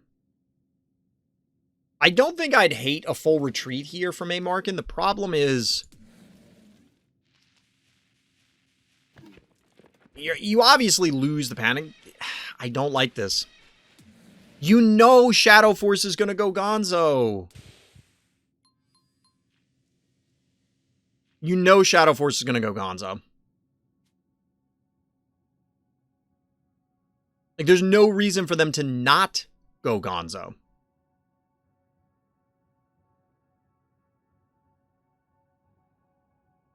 I don't know, chat. This feels like you're being stubborn. Unlike Big House's map as a healing spot, maybe a Markin will count on that against boss. The problem is that the repeller here is a wasted 5 keys because it just immediately dies. You have no chance to heal it. And there's no way to protect it. Like, where are you? If the repeller moves forward from the position it's in, it immediately dies. Like, instantaneously dies. So the only time it will do anything is if it is in the current position, advances one, and then boops. But then it just immediately dies. And if you put anything next to it, it dies. I just don't get the repeller. I hope that A Markin has something in mind. We're going to get proven wrong. The squids are all countered by boss. Don't think it makes sense to summon any of them into him unless you're on some specific maps. Honestly, like, a tractor could work. Because tractor has more health than this. I don't think it on level dies to this combination. This is 800. Yeah. I think it has 900 health. So it doesn't die immediately. And you have the advantage of, like, if you move forward and pull stuff in, you could then kill that stuff. If you move forward and boop, you're not likely to kill anything because you're pushing it away from your team. Especially on this map, there's no abysses, stuff like that. That being said, I agree, they're all very fragile. That's why we were talking about earlier and last night that I think that one of the reasons we haven't seen Boss or Gonzo nerfed is that they are intended to be the counter to the Innocuous family. Arguably, you could say Hevo and stuff as well, where it's like 12 keys to counter your whatever.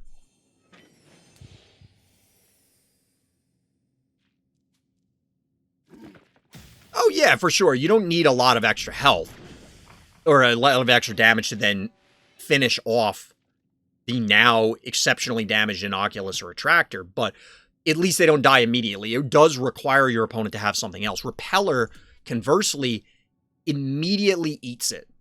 It's one of the issues I have with Repeller is that it probably needs another 125 health just to live through this combo. Look, if you have a Klepto on top of it, you got me. It's fine. However, right now, it just immediately dies to this combo, and it's like, well, what am I supposed to do? So, at this stage, A Markin has a few things in their favor. 1, hard health. Got 2k more health. You had that early panic point advantage. 2, you have a key advantage. It's small, but you do have a key advantage. You could go 1 key trading war and then say, I'm going to win somehow. I don't know how you do that. I think you have to go over the top. But since you have that time, you could shuffle things around and end up, like, heal up your entire team or something.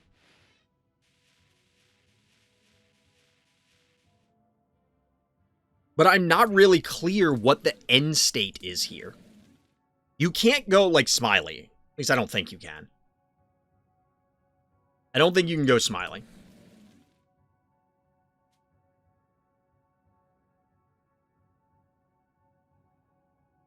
Shadow Force has 5 keys, so there's still the potential for some very threatening phobies to get hit the board. Thing is, hard HP will only be an advantage if you get those panic points back. It's more, yes, I was phrasing it in the context of the disparity, but it's more that A. Markin has some time. You don't have to panic right now. You don't have to go, I need to make something happen this minute or I lose. You have a few turns to try and shuffle your team around, make a decision. You know, like we were talking about it earlier when some of the other players are playing about taking a long time on their turns. But there is an element of utilizing your entire turn to think, not necessarily for this turn, but future turns. All right, I don't need to do something.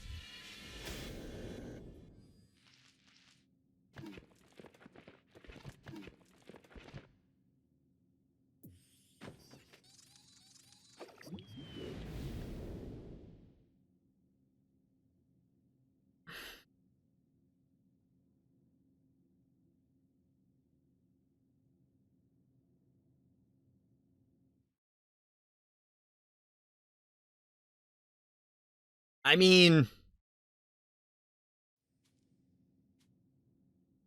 that's a bold move there, Cotton. Just Noxious as Shadow Force? Or are you saying Noxious as A. Markin? The preemptive Honey Bear is cute because now this means that no, you can't one-shot my Repeller.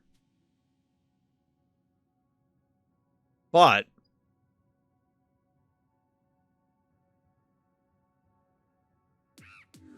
seems as if Shadow's only weakness is the hard HP he loses early. I mean, that is...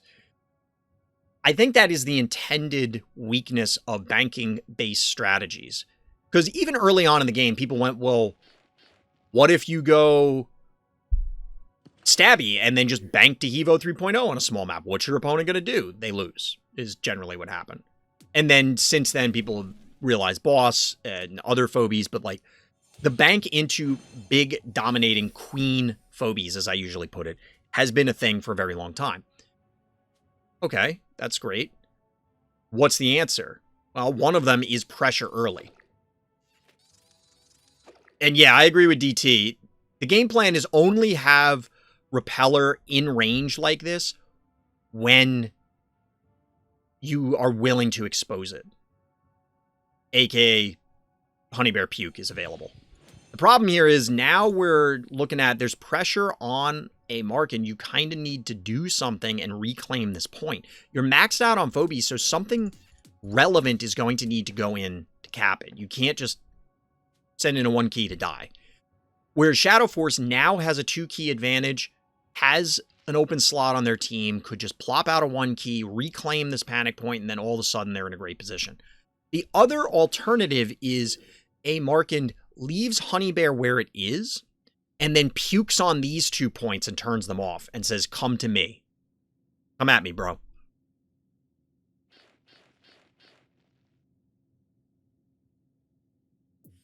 I'm a little... Here's the Noxious. I'm a little surprised that this block hasn't gotten broken. I understand why, because it would have given Boss an earlier line of sight to connect with things. Called it. I mean, yeah, Noxious is going to be good here. Bunch of 1-movers. A lot of 1-movers. Maxed out. There's not a whole lot of options for our orange player.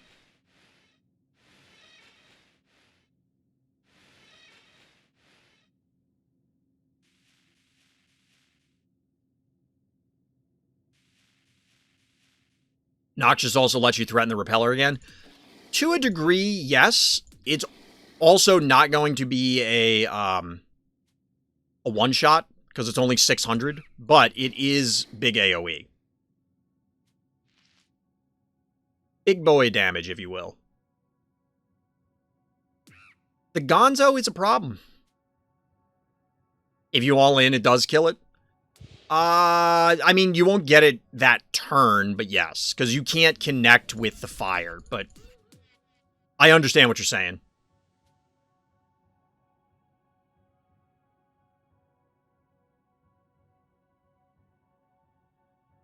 Can Shadow Force just wipe the board here? I think some mean things are about to happen to A-Mark, and...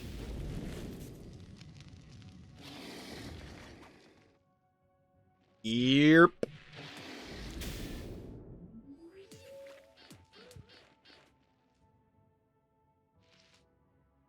Terraform!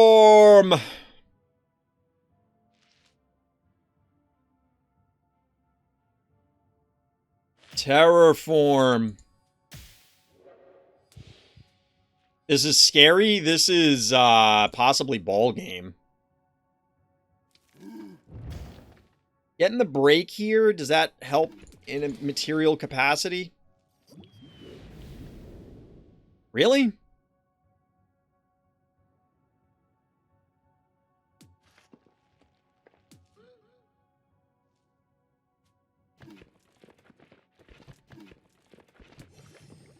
Yeah, I don't think the break matters.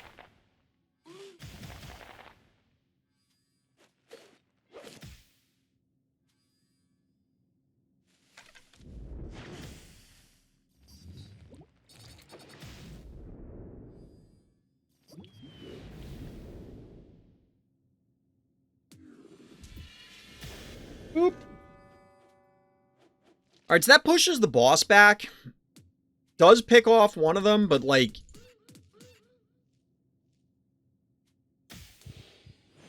Korn is dead? Question mark?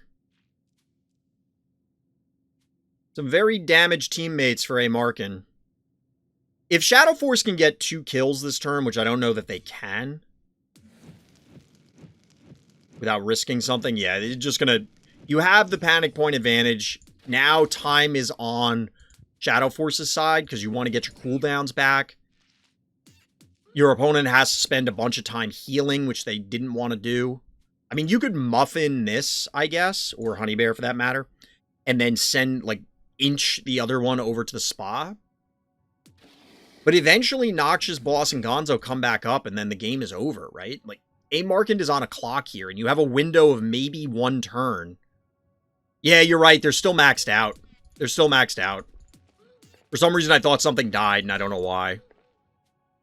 Because I was talking about that earlier, that they had no space.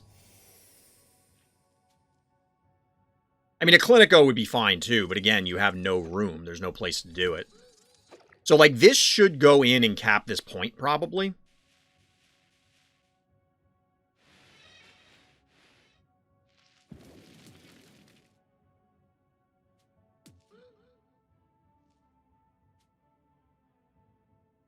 Like, is Clinico even going to do enough?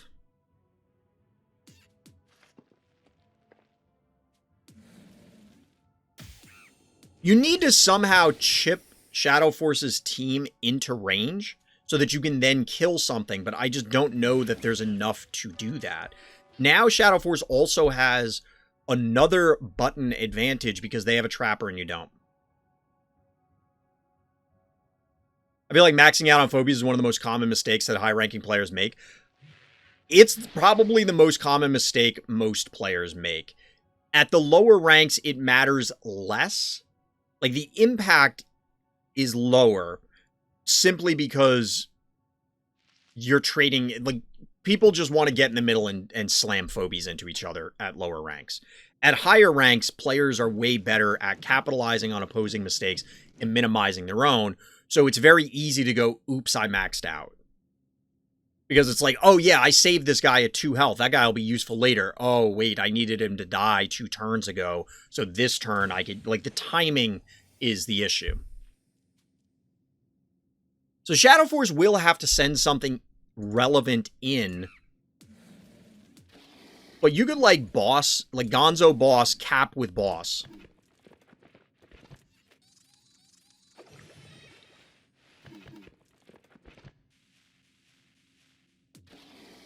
Gonzo Noxious, for that matter. Bo Mangles. So what do you cap this point with if you're Shadow Force? What are you willing to sacrifice? You could just send Noxious to snipe this because I think you can poison it and get away. This is only going to do 750.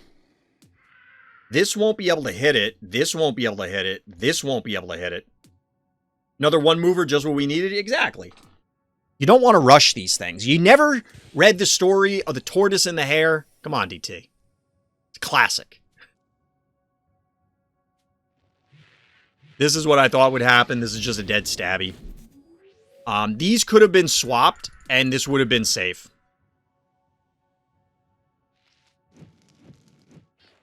Like, if these two were swapped, obviously this doesn't threaten the bow. Would have taken more damage, and, like, now there's just no chance Stabby does anything of value. Noxious can't die. Nope. There's no way to get to it. No keys. None of the other things are in range. Oh, you were thinking A. Markin was baiting this?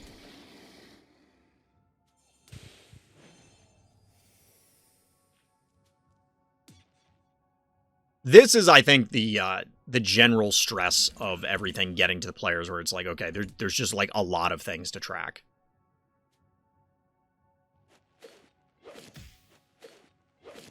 Yeah, the boss means that everything's pinned.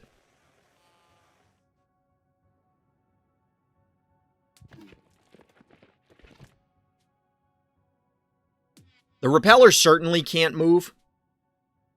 You could put the honey bear here. If you don't, it's, like, out of the game at this stage. I mean, you could leave it here and then puke here. Like, do you puke preemptively here? I wonder if it's better to puke preemptively here. Or maybe you move the repeller and then puke preemptively, right? Because then nothing can kill the repeller. Because you can only reach it with boss.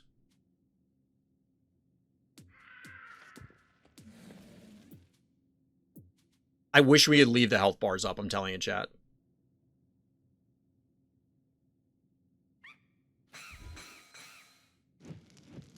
The Boss Man!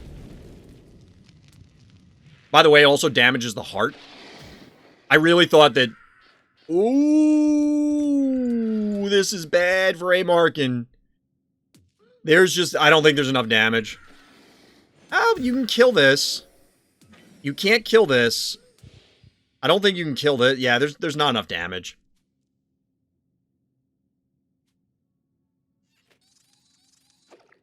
You puke here. No, you puke here. All right.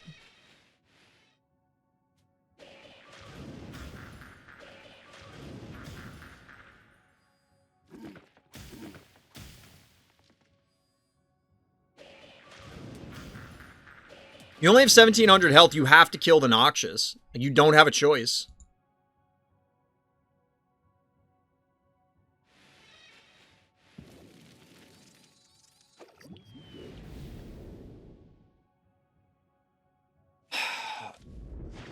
I mean, I think you're damned if you do, damned if you don't. If you don't kill the boss, you probably lose. If you do kill the boss, the Noxious kills you due to heart damage.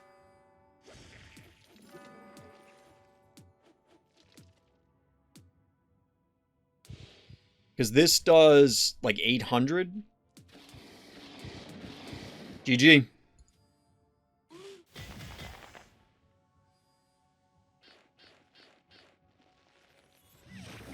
GG, very well played.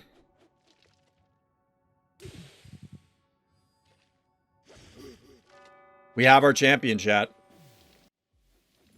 We have our Fright Night 9 champion. It is, in fact, Shadow Force. Shout out to Shadow Force. Shout out to A. Markin. Shout out to all of the competitors, both top 8 and everybody that participated in the Swiss. This was an amazing event. It was definitely a lot of fun. Some crazy and wild games throughout, but absolutely in this top 8.